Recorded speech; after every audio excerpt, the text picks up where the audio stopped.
ایمان میں اور اسلام میں لوگوں کی صفوں کا بیان کچھ گزرا،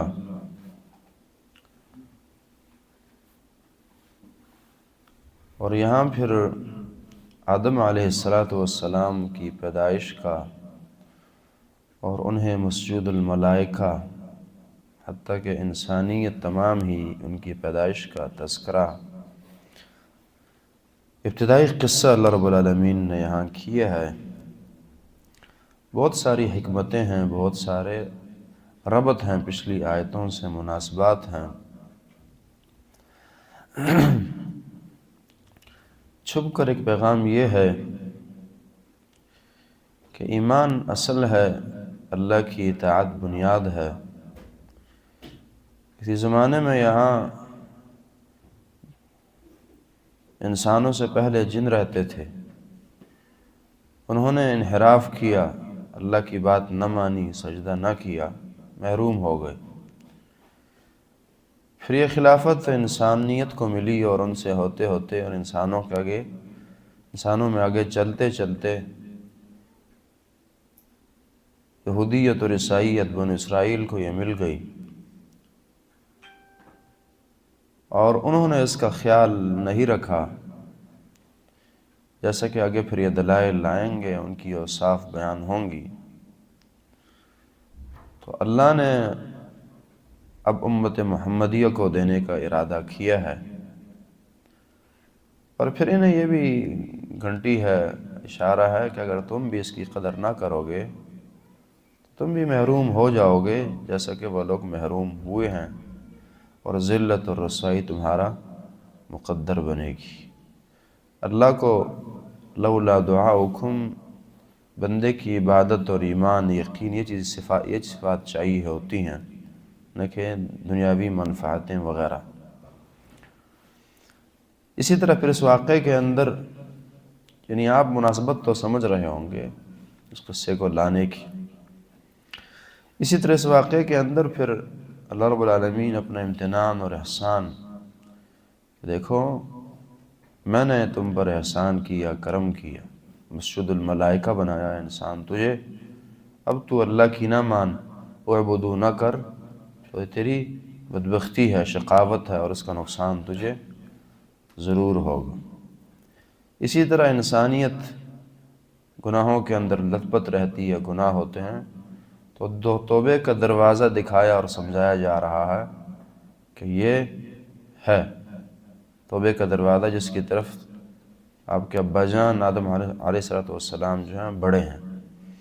اسی طرح یہ بھی درس ہے کہ شیاطین اور شیطان اور ابلیس کے بھائی نہیں بننا، لا تتبعوا خطوات الشیطان، کہ اللہ حکم دیں اور پھر تم نہ مانو یا نہیں کرنا۔ علم کی فضیلت بتائی ہے، عمل کی اہمیت سمجھائی ہے کہ آدم علیہ السلام نے نام بتائے، کچھ علم تھا ان کے پاس جو فرشتوں کے پاس نہ تھا، اللہ نے انہیں شان سے نوازا، اور باوجود یہ کہ خطائیں اس میں پائی جاتی ہیں، اللہ نے اتنی شان اس سے بخش دی ہے۔ اور اسی طرح یہ آیتیں بھی بتاتی ہیں کہ فرشتے جو ہے وہ غیب نہیں جانتے۔ جی بسم اللہ الرحمن الرحیم۔ وَإِذْ قَالَ رَبُّكَ، اور جب کہا تیرے رب نے، لِلْمَلَائِكَةِ، ملائکہ اور فرشتوں سے، ملک کی جمع، مستقل مخلوق اللہ رب العالمین کی، لا یعصون اللہ ما امرہم، نافرمانی اللہ کی بالکل نہیں کرتی، اور بہت زیادہ ہے، حد سے زیادہ ہے فرشتوں کی مخلوق جو اللہ نے پیدا کی۔ جب تیرے رب نے کہا فرشتوں سے، انی جاعل، بے شک میں بنانے والا ہوں، فی الارض، زمین میں، خلیفتاً، خلیفہ۔ مسئلہ اس وقت بنتا ہے کہ جب خلیفہ کو آپ اللہ کا نائب کہیں، یہ ترجمہ کریں، اس معنی میں پھر درستگی نہیں ہوگی اور غلط معنی ہوگا۔ ہاں اس معنی میں کریں کہ یخلف بعض بعضا، کہ ایک دوسرے کے جانشین بنتے ہیں خلیفہ سے اعتبار سے، یا یہ کہ اللہ رب العالمین نے زمین کی حاکمیت جو ہے انہیں سپرد کی ہے، حاکم بنایا ہے مجازی انسان کو دنیا کائنات میں، تو اس اعتبار سے بھی خلیفہ معنی درست ہوگا، لیکن اللہ کا جانشین، نائب وغیرہ یہ معنی پھر غلط ہوں گے۔ میں خلیفہ زمین میں پیدا کرنے والا ہوں۔ قالو، فرشتوں نے کہا، اتجعل فیہا، کیا پیدا کرنے لگے ہیں اس زمین میں، بنائیں گے، من اسے، یفسد فیہا، جس کو فساد کرے گی زمین میں، مخلوق وہ اسے پیدا کریں گے جو فساد کرے گا، فیہا، اس زمین میں، ویسفک الدماء، اور وہ بہائے گا خون۔ کیونکہ یہاں فساد کا بڑا نو ذکر کیا گیا، قتل، لزوال الدنیا احول علی اللہ من قتل رجل مسلم، کہ مسلمان کا قتل بہت عظیم ترین گناہ ہے، اس کا تذکرہ خصوصی طور پر کیا ہے، ناحق خون بہانا، ویسفک الدماء۔ یہاں میں اشکالات نہ نکالے جائیں کہ فرشتے جی کیسے جانتے تھے، وہ غیب جانتے ہیں، نہیں، اگر اللہ نے خود ہی سمجھایا کہ وہ غیب نہیں جانتے۔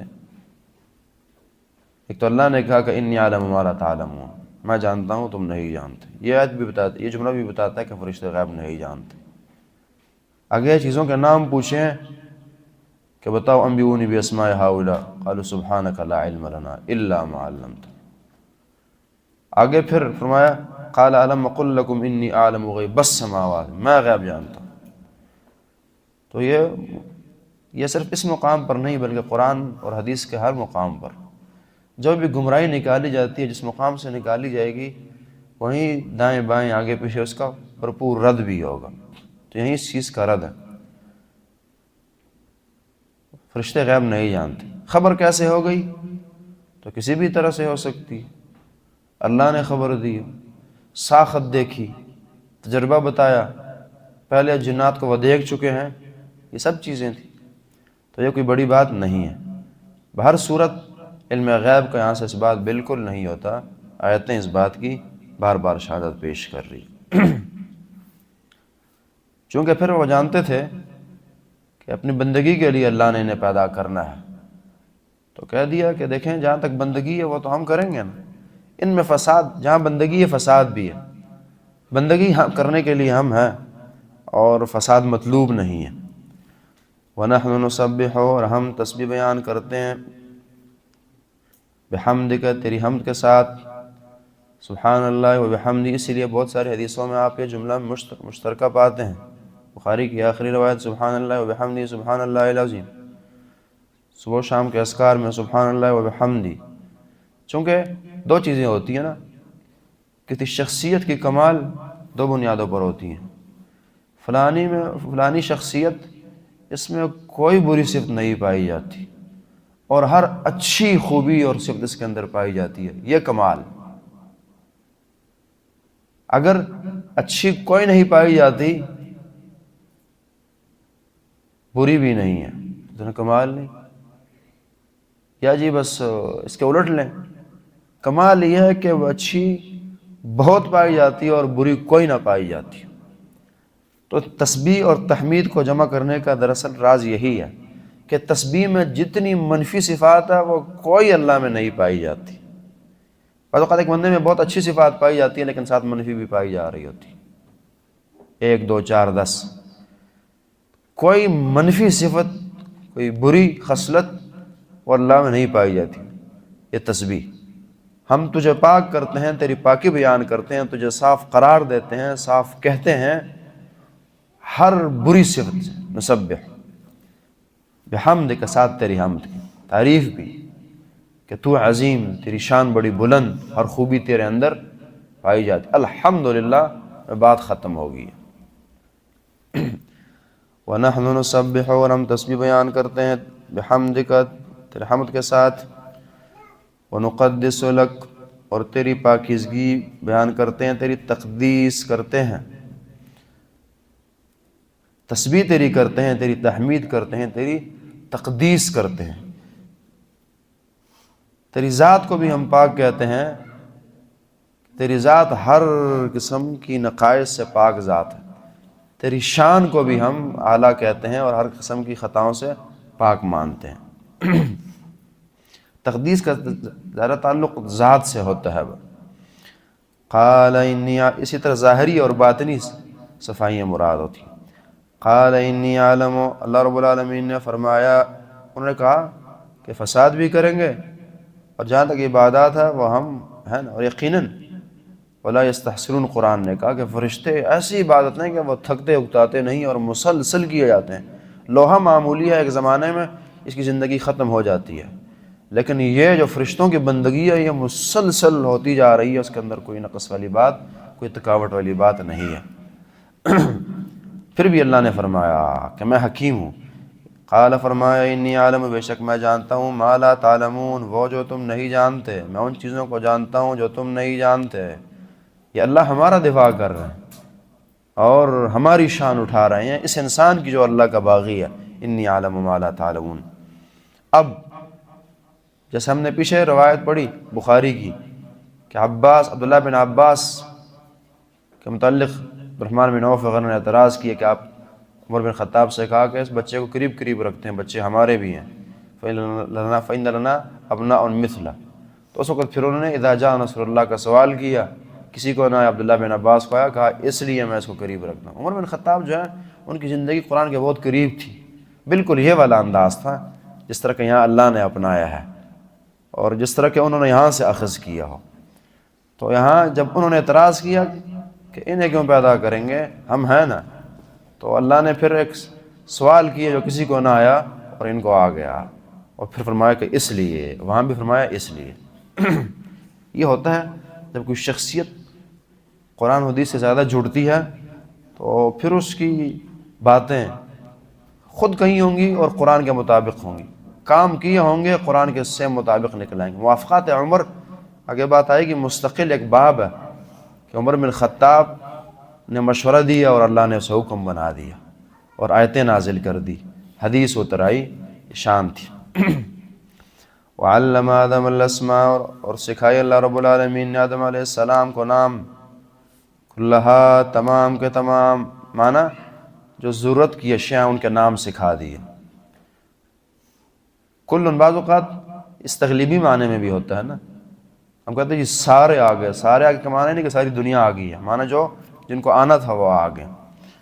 وعلم آدم الاسماء، سکھا دیے اللہ رب العالمین نے آدم علیہ السلام کو نام، کلّا، تمام کے تمام۔ تو یہاں سے یہ بھی بات سمجھ آئی کہ علم جو ہے وہ اللہ سکھایا کرتا ہے، سیکھو اللہ سے، رجوع کرو اللہ کی طرف۔ اور یہاں سے پھر لغت کی اہمیت، زبان کی اہمیت بھی ثابت ہوتی ہے۔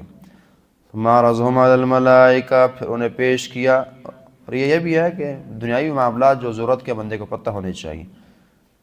ثم عرضهم على الملائکہ، پھر وہ نام پیش کیا اللہ رب العالمین نے فرشتوں پر، ملائکہ پر، کہ بتاؤ ان چیزوں کے نام۔ فقال، کہا اللہ رب العالمین نے، انبئونی باسماء، خبر دو مجھے، باسماء ہؤلاء، ان چیزوں کے ناموں کی، ان کنتم صادقین، اگر تم سچے ہو۔ معنی یہ کہ اپنی بات، اپنا دعویٰ کہ آدم علیہ السلام کی تخلیق میں کوئی زیادہ بہتری نہیں ہے، اسے انہیں نہیں پیدا کیا جانا چاہیے، فساد کریں گے۔ اگر تمہاری بات سچی ہے اور ستھری ہے تو پھر بتاؤ ان چیزوں کے نام، پتہ لگے۔ قالوا، انہوں نے کہا، سبحانک، اللہ تو پاک ہے، لا علم لنا الا ما علمتنا، ہمارے پاس کوئی علم نہیں ہے مگر وہی جو تو نے ہمیں سکھایا۔ یہ فرشتوں کی عاجزی ان کی ساری ہے۔ بعض اوقات جب آپ سے کوئی سوال اس لیے کرے کہ وہ بتانا چاہ رہا ہے کہ میں زیادہ جانتا ہوں، تو اس سوال کا جواب نہ دینا ہی ادباً اچھا ہوتا ہے۔ مثلا نا کوئی شیخ ہے، عالی شخصیت ہے، آپ سے سوال اس لیے کر رہے ہیں کہ وہ صرف آپ کو سمجھائیں کہ آپ چھوٹے ہیں، ہم نے کوئی زندگی لگائی ہے، تو بس آپ سوال کے جواب میں مسکرا جائیں اور نہ دیں کہ آپ زیادہ جانتے ہیں کہہ دیں، تو یہ ادب اور احترام کا تقاضا ہوتا ہے۔ زمانہ تکبر کا زمانہ، عاجزی انکساری کی کمی کا ہے، بچہ بس سب کچھ کہنے اور کرنے کی سوچتا ہے۔ قالوا، انہوں نے کہا، سبحانک، اللہ تو پاک ہے، لا علم لنا الا ما علمتنا انک انت العلیم الحکیم، انک، بے شک تو ہی، انت تو، تاکید کے لیے ہے۔ العلیم الحکیم، خوب جاننے والا، ہمیشہ جاننے والا، الحکیم حکمتوں والا ہے۔ بات ہم نے کی ہے اللہ کی توفیق سے کہ کمال یہ ہے کہ بندے کے پاس علم بھی ہو، بصیرت بھی ہو، علم بھی ہو، فقہ بھی ہو، روایت بھی ہو، درایت بھی ہو، علم بھی ہو، سمجھ بھی ہو، الفاظ بھی ہو، معانی بھی ہو۔ یہ ہے العلیم میں علم، اور یہاں حکمت ساتھ مل جائے پھر کمال۔ اللہ سے دونوں مانگنی چاہیے چیزیں، علم اور فقہ دونوں جب کسی انسان میں جمع ہو تو وہ علم کا حق ادا کر سکتا ہے یا اس کے لائق اور قابل ہو سکتا۔ قال کہا یا آدم و آدم، اب ان کو جواب نہ آیا، ان سے پوچھا گیا، یا آدم و آدم انبئہم باسمائہم، انہیں خبر دو ان چیزوں کے ناموں کی، بتاؤ نام، اللہ نے سکھائے ہیں نا۔ فلما انباہم باسمائہم، جب انہوں نے خبر دی انہیں باسماء ان چیزوں کے ناموں کی۔ انبا اسی لیے محدثین انبأنی نبأنی اس صیغے کو صیغے تحمیل اور تحدیث کے اندر لاتے ہیں، تحمل اور ادا میں استعمال کرتے ہیں، یہ قرآن کا صیغہ انبئ۔ فلما انباہم باسمائہم، جب انہوں نے خبر دی ان چیزوں کے ناموں کی، نام بتلا دیے، قال کہا اللہ رب العالمین نے، الم اقل لکم، کیا میں نے تم سے نہیں کہا تھا، انی اعلم، بے شک میں جانتا ہوں، غیب السماوات والارض، زمین و آسمان کا غیب میں جانتا ہوں، فرشتوں تم نہیں جانتے۔ کیا بات رہ جاتی کہ فرشتے نہیں جانتے غیب؟ میں جانتا ہوں غیب آسمانوں کا، والارض اور زمین کا، وعلم ما تبدون، اور میں جانتا ہوں وہ ما تبدون جو تم ظاہر کرتے ہو، وما کنتم تکتمون، اور جو تم چھپاتے ہو، جو اندر رکھتے ہو، جو باہر نکالتے ہو، جو دل میں رہتی ہیں باتیں اور جو زبان پر آتی ہیں۔ علیم بذات الصدور، اللہ رب العالمین جانتے ہیں۔ وما کنتم، بندہ کیا کہہ رہا ہے، مطلب اس کا کیا ہے، وعلم ما تبدون وما کنتم تکتمون، سب اللہ جانتے ہیں۔ وَإِذْ قُلْنَا لِلْمَلَائِكَةِ، اور جب ہم نے کہا فرشتوں سے، اسجدوا لآدم، تو یہاں آدم علیہ السلام کی فضیلت کس بنا ہوئی؟ علم، علم عمل۔ تو اس لیے اگر کسی کو اونچے مقام چاہیے وہ علم وحی حاصل کرے، وحی عظیم ہو جائے گا، بلند و بالا اور رفیع بنے گا۔ وَإِذْ قُلْنَا لِلْمَلَائِكَةِ، اور جب ہم نے کہا فرشتوں سے، اسجدوا لآدم، قانون یہ ہے کہ افضل کی فضیلت مانی جاتی ہے۔ اب جب یہ افضل ہیں تو اب اعتراف کرو، مانو، سجدہ دو۔ اس وقت یہ اللہ کا حکم تھا، کرنا ضروری تھا اس کا۔ ہماری شریعت میں آج کسی انسان کو سجدہ یہ حرام۔ وَإِذْ قُلْنَا لِلْمَلَائِكَةِ، جب ہم نے کہا فرشتوں سے، اسجدوا لآدم، سجدہ کرو آدم کے آگے، فسجدوا الا ابلیس، انہوں نے سجدہ کیا سوائے ابلیس کے۔ اللہ نے کہا سجدہ کرنے کا کوئی اشکال نہیں ہے، جیسے ہمیں کہا نا کہ سجدہ کرو قبلے کی طرف، ہمیں یہ حکم، اسے کہا کہ یہاں سجدہ کرو، تعظیماً کرو، بس میرا حکم ہے۔ فسجدوا الا ابلیس، انہوں نے سجدہ کیا سوائے ابلیس کے۔ ابلیس نے نہ کیا، ابلیس یہ ملائکہ میں سے نہیں بلکہ کان من الجن ففسق عن امر ربہ، جنات میں سے تھا۔ ابا، اس نے انکار کیا، یہ سجدہ نہ کیا، کوئی کہہ سکتا ہے شاید کوئی عذر ہوگا، نہیں، ابا، انکار کیا کہ نہیں کروں گا، ابا۔ پھر بعض اوقات انکار بندہ جہالت کی بنیاد پر کر دیتا ہے، خبر نہیں ہوتی، نقصان دہ گردانتا ہے، سمجھتا ہے ایک چیز کو، سویا رہ جاتا ہے۔ نہیں فرمایا واستکبرا، استکبار کی بنیاد پر انہوں نے انکار کیا، خود کو بڑا جانا، میں بڑی شاہ جی، میں یہ کروں۔ تو دنیا کی پہلی خطا جو ہے وہ تکبر کی بنیاد پر ہوئی ہے۔ ہم نے بات کی تھی، اگر ہم اپنی زندگیاں دیکھیں تو دین پر عمل سے جو رہ جاتے ہیں اکثر اس کی وجہ استکبار ہی، خود کو کچھ جاننا اور سمجھنا، شعوری یا غیر شعوری طور پر، کلی یا جزوی طور پر۔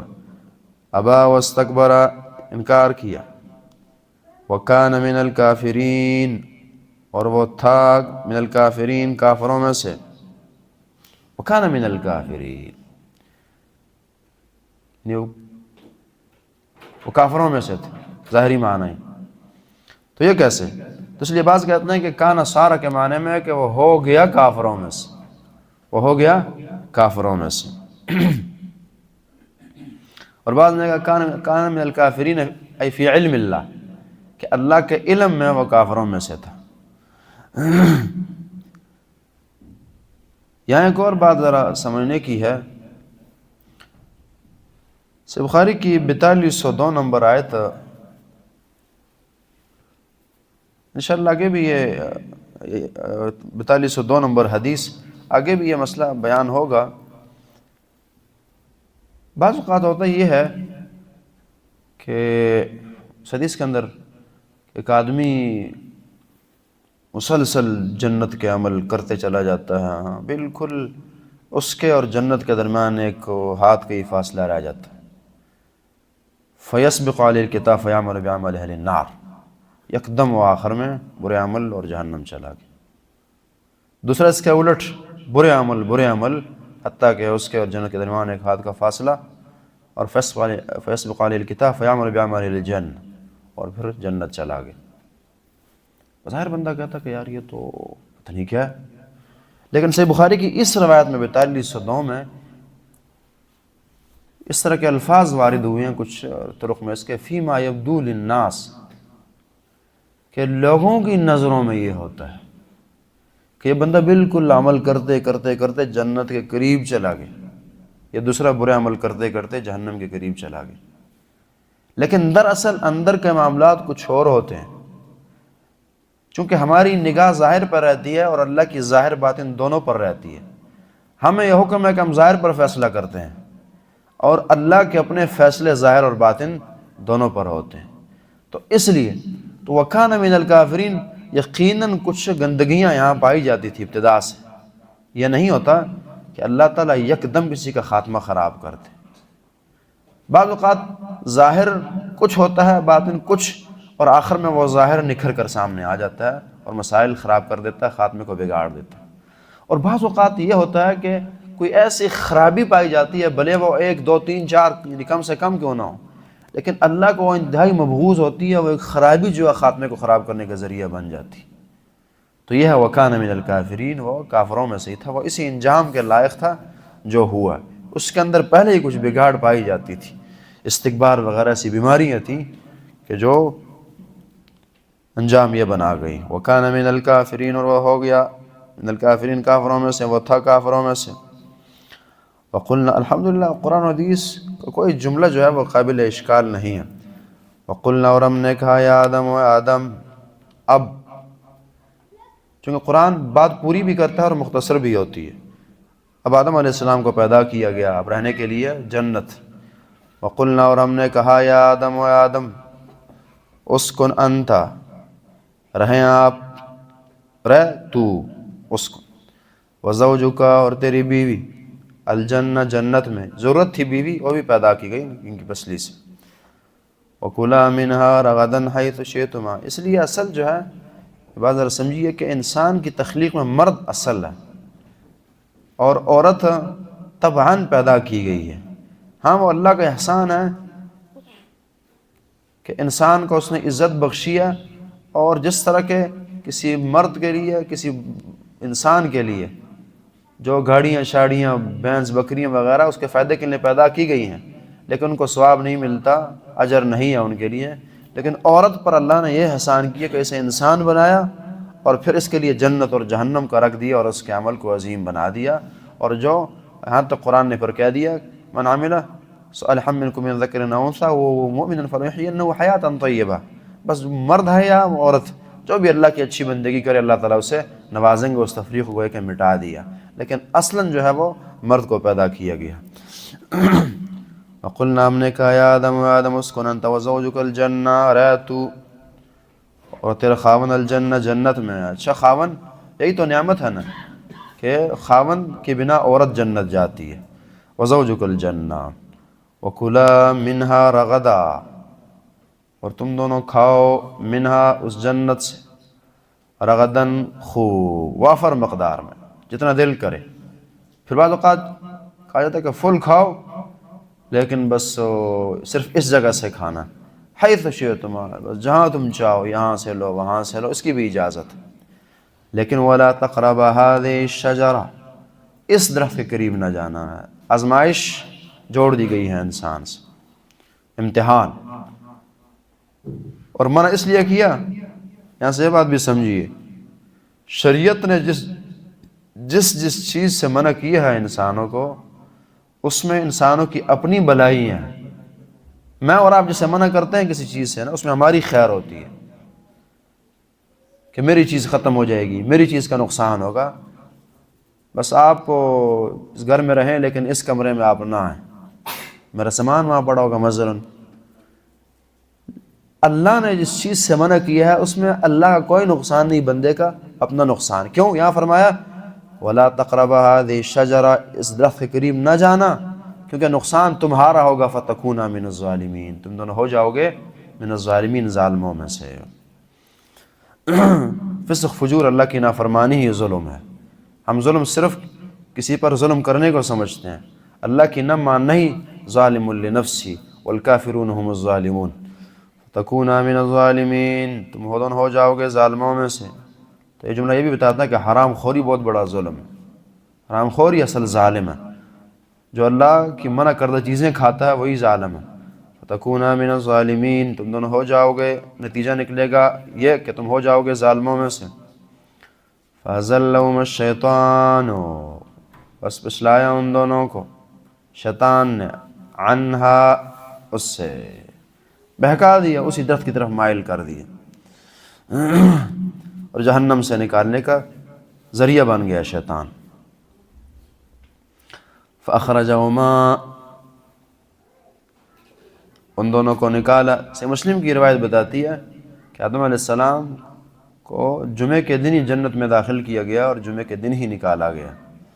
فَأَخْرَجَهُمَا، ان دونوں کو نکالا، گویا کہ یہاں نکالا اپنے عمل نے ہے، اللہ نے نہیں نکالا۔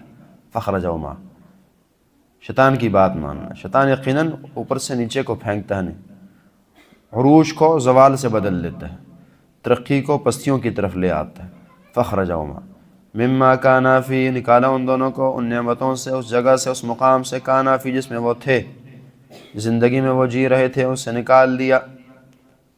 اشکال پیش کیا جاتا ہے کہ جی شیطان کیسے گھسائی ہے، وہ اپنی جگہ سب چیزیں ہیں، مختصراً یہ بھی اللہ تعالیٰ اس پر قادر ہے۔ صحیح بخاری کی 2038 نمبر روایت بتاتی ہے ان الشیطان یجری من الانسان مجرى الدم، کہ شیطان وہ انسان کی رگوں میں خون کی طرح دوڑتا ہے۔ اللہ نے اتنی طاقت اسے دی ہے، جس طرح بھی گمراہ کیا، جیسے پہنچا، اللہ تعالیٰ وہ جانتے ہیں، ضروری نہیں ہے ان تفصیلات کا ذکر کرنا، اللہ اس پر قادر ہے۔ فَأَخْرَجَهُمَا مِمَّا كَانَا فِيهِ وَقُلْنَا، اور ہم نے کہا اهْبِطُوا، اتر جاؤ۔ وہی بات، عالی مقام اب سافل سے بدلنے لگا۔ وَقُلْنَا، ہم نے کہا اهْبِطُوا، اتر جاؤ، بَعْضُكُمْ لِبَعْضٍ عَدُوٌّ، تم میں سے بعض جو ہیں وہ بعض کے دشمن ہوں گے۔ ایک معنی یہ ہے کہ بندے بندوں کے دشمن ہوں گے، آپس میں دشمنیاں ہوں گی، کافر مسلمان کا، مسلمان کافر کا، حتیٰ کہ بعض اوقات خود کی دشمنیاں مسلمانوں میں چل جاتی ہیں، بھائی بھائی آپس میں الجھ جاتے ہیں۔ اسی طرح بعضکم لبعض عدو، انسانوں اور شیاطین کی دشمنیاں قیامت تک، بعضکم لبعض عدو، بعض کے دشمن۔ وَلَكُمْ فِي الْأَرْضِ مُسْتَقَرٌّ، اور تمہارے لیے قرار کی جگہ، ٹھہرنے کی جگہ ہے زمین میں، زمین میں اب تمہارا رہنا ہوگا، اب جنت میں نہیں۔ وَمَتَاعٌ، اور فائدہ ہے، إِلَىٰ حِينٍ، ایک زمانے تک، ہمیشہ کے لیے نہیں بلکہ کچھ دیر کے لیے۔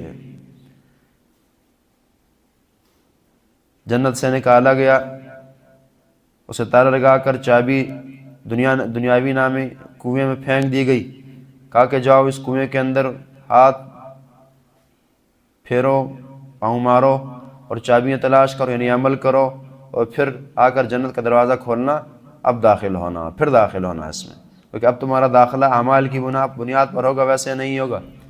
لیکن جو آدمی اس کنویں کے اندر چابیاں تلاش کرنے کے لیے اتر آیا اور یہاں کا پانی میٹھا لگا اور پیتا گیا اور یہیں پیتے پیتے مر گیا اور پھر کنویں کے نیچے ہی دب گیا، یہ اس بندے کی مثال ہے کہ جو بس زمین کا ہی ہو کر رہ جائے اور پھر آسمان کی طرف اس کی سوچ نہ جاتی ہو۔ مومن کی نگاہ، اس کی سوچ ہمیشہ آسمان کی طرف اٹھتی ہے، وہ زمین کے اندر پھنس کر نہیں رہتی۔ فَتَلَقَّىٰ آدَمُ مِن رَّبِّهِ كَلِمَاتٍ، اب گناہ انسانوں سے ہوتے ہیں، حل فرق یہ ہے خطا آدم سے بھی ہوئی، ابلیس سے بھی ہوئی، وہ اکڑ گیا، توبہ کی توفیق نہ ملی، آدم علیہ السلام سے ہوئی۔ بات یہ ہے کہ مومن اسے نہیں کہتے ہیں جو گناہ نہ کرتا ہو۔ مسلم کی روایت بتاتی ہے کہ اگر تم گناہوں کو چھوڑ دو ایسی قوم ہم پیدا کر دیں گے جو گناہ کرے گی اور پھر اللہ سے توبہ کرے گی۔ اس حدیث کا معنی ہرگز یہ نہیں ہے کہ گناہ کو نو پرابلم، بلکہ اس حدیث کا معنی امید دلانا ہے۔ امید، موضوع اس کا کیا ہے؟ امید دلانا، امید دلانا کہ جی ٹھیک ہے گناہ عذاب ہے، کینسر سے بڑی بیماری ہے، دور رہیں اس سے، لیکن اگر ہوتے ہیں تو توبہ نہیں چھوڑنی۔ توبہ بھی عبادت ہے، توبہ بھی اپنی جگہ اللہ کو محبوب عمل ہے، وہ کیا جانا ہے ہزاروں دفعہ، لاکھوں دفعہ، توبہ نہیں چھوڑنی۔ اس حدیث کا معنی یہ۔ تو اب توبہ، فتلقى آدم من ربه، اور پھر توبہ قرآن و حدیث کی روشنی میں اعلیٰ ہوتی ہے۔ الفاظ یہ بتاتے ہیں جو اللہ اور رسول نے توبہ کا طریقہ بتایا ہے وہ اعلیٰ ترین ہوتا ہے۔ فتلقى آدم من ربه، پس تلقی کیے، تلقی کیچ کرنا، لینا، کسی سے سیکھنا، کسی کی زبان سے لینے کو کہتے ہیں۔ فتلقى آدم من ربه، پس لیے آدم علیہ السلام نے اپنے رب سے، کلمات، کچھ کلمات، فتاب علیہ، کلمات کون سے تھے؟ بعض روایات میں مصدر کے حاکم وغیرہ من گھڑت الفاظ ہیں کہ محمد علیہ السلام کا نام لکھا گیا تھا اور اس کا تذکرہ کی اور اللہ نے توبہ قبول کی۔ یہ موضوع روایات ہیں۔ صحیح بات ہے جو سورہ اعراف آیت نمبر 23 میں اللہ نے خود ذکر کیا ہے، وہ کلمات ربنا ظلمنا انفسنا وان لم تغفر لنا وترحمنا لنکونن من الخاسرین، یہی اصل ہے یہ کلمات۔ لا الہ الا انت سبحانک انی کنت من الظالمین، یہ جس میں ظلم اور اپنے گناہ کا تذکرہ ہوتا ہے، یہ کلمات اللہ کو بڑے محبوب ہوتے ہیں، اس لیے یونس علیہ السلام نے یہی الفاظ پڑھے، اور یہاں ان کو کہ خود کے ظلم کا اعتراف، گناہ خود پر ظلم ہے۔ فتلقى آدم من ربه کلمات، پس تلقی کیے، لی آدم علیہ السلام نے اپنے رب سے کچھ کلمات، فتاب علیہ، تو اللہ رب العالمین نے توبہ قبول کی ان کی۔ اصل میں تاب یتوب میں رجوع کرنا اور آنے کا معنی ہوتا ہے۔ بندہ توبہ کرتے ہوئے، جب بندہ توبہ کرتا ہے وہ اپنے گناہ اور شرمندگی اللہ کے پاس لے کر جاتا ہے، اور اللہ اس کے پاس اپنی رحمتیں اور بخششیں لے کر آتے ہیں، اس لیے تاب علیہ۔ فتاب علیہ، اللہ رب العالمین نے اپنی رحمتوں اور بخششوں کو لے کر ان کی طرف رجوع کیا، ان کو بخش دیا۔ پھر اس کا لازمی معنی کر دیا جاتا ہے کہ اللہ نے توبہ قبول کی۔ فتاب علیہ، تاب کا صلہ جب اعلیٰ ہے پھر توبہ قبول کرنا ہوتا ہے۔ جب تاب الیہ ہو، صلہ الہ ہو، پھر معنی ہوتا ہے رجوع کرنا، توبہ کرنا کسی کی طرف، اللہ کی طرف۔ فتاب علیہ انہ هو التواب الرحیم، بے شک شان یہ ہے کہ وہ اللہ رب العالمین جو هو التواب، وہی التواب ہے۔ یہ پھر درس دیا کہ صرف لوگوں سن لو، یہ صرف تمہارے ابا جان کی بات نہیں ہے کہ ان کے گناہ کیا کہ یہ طریقہ تھا بخشوانے کا، بلکہ وہ اس سے ہٹ کر بھی هو التواب الرحیم ہے، تم بھی یہ کر سکتے ہو۔ انہ بے شک وہ اللہ هو التواب الرحیم، وہی تواب ہے، بہت زیادہ توبہ قبول کرنے والا، مہربانی ہے، شفقتیں کرنے والا، الرحیم اور رحیم ہے، مہربان ہے، ہمیشہ مہربان ہے۔ قانون یہ سمجھے، جو آیتیں جہاں ختم ہوتی ہے، اچھا ایک بات اپنے ذہن میں بٹھائیں انشاءاللہ، چونکہ ہمارا لمبا سفر ہے، جہاں ہم یہ کہیں نا کہ یہ اصول ہے، یہ قانون ہے، اس کو آپ نمایاں کر کے اپنے پاس رکھا کریں۔ یہ تجرباتی باتیں ہوتی ہیں اور اس سے پھر بہت سارے مسائل آگے جا کر حل ہوتے ہیں، زندگی میں بھی اور قرآن و حدیث دونوں میں۔ تو اصول یہ ہے کہ جو آیتیں جہاں ختم ہوتی ہیں اور آخر میں اسماء الحسنہ وغیرہ ذکر ہوتے ہیں، دو جہاں یہ مل کر آئے ہوتے ہیں نا، ان میں بہت گہری گہری مناسبتیں پائی جا رہی ہوتی ہیں۔ اب یہاں فرمایا انہ هو التواب، بے شک وہ اللہ رب العالمین بہت زیادہ توبہ قبول کرنے والا، معافیاں دینے والا۔ دنیا میں ہوتا یہ ہے کہ بندہ بعض اوقات اس لیے بخش رہا ہوتا ہے کہ اس کی مجبوری ہوتی ہے، سزا دے نہیں سکتا یا دے سکتا ہے لیکن پھر پرابلم بنتی ہے اس کے لیے۔ ایک کو مارے گا تو 10 اور اٹھائیں گے، اسے مارے گا باپ ناراض ہو جائے گا، اپنی بیوی ناراض ہو جائے گی، گھر کے اندر مسائل بن جائیں گے، قوم قبیلے کے بنیں گے، ایسی مجبوریاں ہوتی ہیں، اس لیے بندہ اگلے کو کچھ نہیں کہتا کہ ٹھیک ہے جی یار جاؤ۔ کیا اللہ کا معاملہ ایسا تو نہیں ہے کہ اللہ تواب کسی وجہ سے ہو، کہا نہیں، الرحیم رحم کی بنیاد پر ہے، رحم ہے اس لیے اور کچھ نہیں ہے۔ اللہ کیا ولا یخاف عقبہا، قرآن نے کہا کہ اللہ تباہ کر کے کسی کو نا انجام سے نہیں ڈرتا کہ انجام خراب ہوگا، کوئی کچھ میرا بگاڑ لے گا۔ وما كانوا منتصرین ومتاع الی حین انہ هو التواب الرحیم، بے شک وہ اللہ رب العالمین بہت زیادہ توبہ قبول کرنے والا اور بہت رحم کرنے والا ہے۔ الرحیم ہے۔ اب اس کے الٹ لیں آپ، بعض اوقات ایک بندہ بخششیں تو بڑی کرتا ہے، رحیم بڑا ہے، آپ یہ کہیں کہ بڑا نرم دل آدمی ہے، بڑا نرم دل ہے، جی بڑا نرم دل ہے، لیکن یہ کہ کبھی کسی کو معافی بھی نہیں دی اس نے۔ اللہ کیا رحیم ہے، اور پھر اس کا اثر بھی ہے کہ اسے بخشا، اس سے بخشا اور کیا جا رہا ہے، التواب بھی۔ تو دونوں کلمے ایک دوسرے کو لازم اور ملزوم اور ٹچ ہیں۔ قلنا، ہم نے کہا، قرآن اور حدیث کی مہارت ایک تو محنت سے آتی ہے، دوسرا شوق۔ جتنا آپ شوق سے قرآن حدیث کو لیں گے، سنیں گے، سمجھیں گے، تو اللہ نے اس شوق پر آپ کے نظر رکھنی ہے اور اس سے علم سے نوازنا ہے۔ طلب علمی کے زمانے میں وحی سے زیادہ محبت رکھیں، تو جب عالم بنیں گے تو اللہ تعالیٰ پھر بہت نواز دے گا۔ ہم کہتے ہیں پھر بعد میں کر لیں گے، بعد نہیں، آج کی زندگی کو آخری سمجھیں اور کرتے چلے جائیں۔ امام البانی رحمہ اللہ فرماتے ہیں کہ یہ اللہ کا راستہ، یعنی علم کا، یہ بہت لمبا ہے، اسے نہیں کراس کیا جا سکتا۔ وہ یہ خوش قسمتی ہے کہ اس راہ چلتے چلتے ہمیں موت آ جائے۔ انہ التواب الرحیم، بے شک وہ اللہ رب العالمین خوب توبہ قبول کرنے والا اور بہت زیادہ ہمیشہ رحم کرنے والا ہے۔ قلنا، ہم نے کہا، ٹھیک ہے بخشش تو مل گئی ہے، لیکن زہر جو پی لیا بسر تو ہونا ہی ہے اس کا۔ بخشش مل گئی، بعض اوقات یہ ہوتا ہے ٹھیک ہے گناہ بندے نے کی، اللہ نے بخش دیا، لیکن اثرات، عزت کے اندر کمی، لوگوں کے دل میں تحقیر کا آ جانا، ایسی چیزیں ہیں تو پھر اپنی جگہ رہتی ہیں برقرار۔ قلنا، ہم نے، چونکہ یہ زہر ہے نا، زہر اپنا اثر کرتا ہی ہے۔ قلنا، ہم نے کہا، اہبطوا، اتر جاؤ، منہا، اس جنت سے، جمیعاً، تمام کے تمام اتر جاؤ، میاں بیوی دونوں۔ فَإِمَّا يَأْتِيَنَّكُم مِّنِّي، اگر آئے تمہارے پاس، منی، میری طرف سے۔ اب یہاں اللہ نے یہ بھی نہیں کیا کہ وہاں سے اٹھا کے نیچے پھینکا ہو کہ جاؤ، اتارا، اور پھر وہاں جا کر بے یار و مددگار نہیں چھوڑا، بلکہ دنیا کے لیے پھر ایک نظام دے کر بھیجا، قرآن و حدیث، یا اس زمانے میں وحی جس شکل میں بھی تھی، اور اپنے احکامات وغیرہ کہ اس کے مطابق اب زندگی گزارنی ہے۔ فَإِمَّا يَأْتِيَنَّكُم مِّنِّي، اگر تمہارے پاس آئے میری طرف سے، ہدن، کوئی ہدایت، فَمَن تَبِعَ ہدایا، ہدایت کتاب، سنت، رسول، اللہ کے احکامات، سب اس سے مراد ہیں، آیتیں۔ فَمَن تَبِعَ ہدایا، جس کسی نے پیروی کی، لیکن پیروی کسی اور چیز کی نہیں، خواہشات کی نہیں، اپنی منمانیوں کی نہیں، اپنے من گڑت دین کی نہیں، ہدایا، میری ہدایات، ہر زمانے کی جو اپنی ہوں گی، ہمارے لیے قرآن و حدیث، تو اس کی پیروی کرے گا۔ فلا خوف علیہم، اس پر کوئی خوف نہ ہوگا، ولا هم يحزنون، اور نہ ہی وہ غمگین ہوں گے، نہ ان پر خوف ہوگا اور نہ ہی وہ غمگین ہوں گے۔ یہ لفظ قرآن میں متعدد مقامات پر آیا ہے، یہ پہلی دفعہ ہے، تو اس کی اچھی طرح آپ تشریح سمجھ لیں تاکہ پھر بار بار نہ کرنی پڑے۔ پہلے تو یہ بتایا فمن تبع ہدایا فلا خوف علیہم، جو قرآن و حدیث کی اس زمانے میں پیروی کرے گا، ہر زمانے میں اللہ اور رسول کی بات مانے گا، تو اسے یہ دو انعامات، اور یہ دو نہیں، یہ 100 انعامات، یہ 100 نہیں، 1000 انعامات ہیں۔ دنیا کی تمام نعمتیں آ کر ان دو جملے میں جمع ہو جاتی ہیں، فلا خوف علیہم ولا هم یحزنون۔ کس طرح سمجھیے، بندے کی زندگی عموماً دو زمانوں پر مشتمل، ایک ہے گزرا زمانہ، ایک ہے آنے والا زمانہ۔ اس لفظ کے اندر دونوں زمانے، آپ خود کا مطالعہ کریں، آپ کی اگر طبیعت خراب ہے، مزاج بگڑا ہے، اس کی دو وجوہات ہوتی ہیں، یا یہ ہے کہ جی ماضی کا غم ہے کہ یار یہ کیا ہو گیا، یہ کیا ہو گیا، بس اسی پر افسوس کر رہے ہیں اور پریشان، یا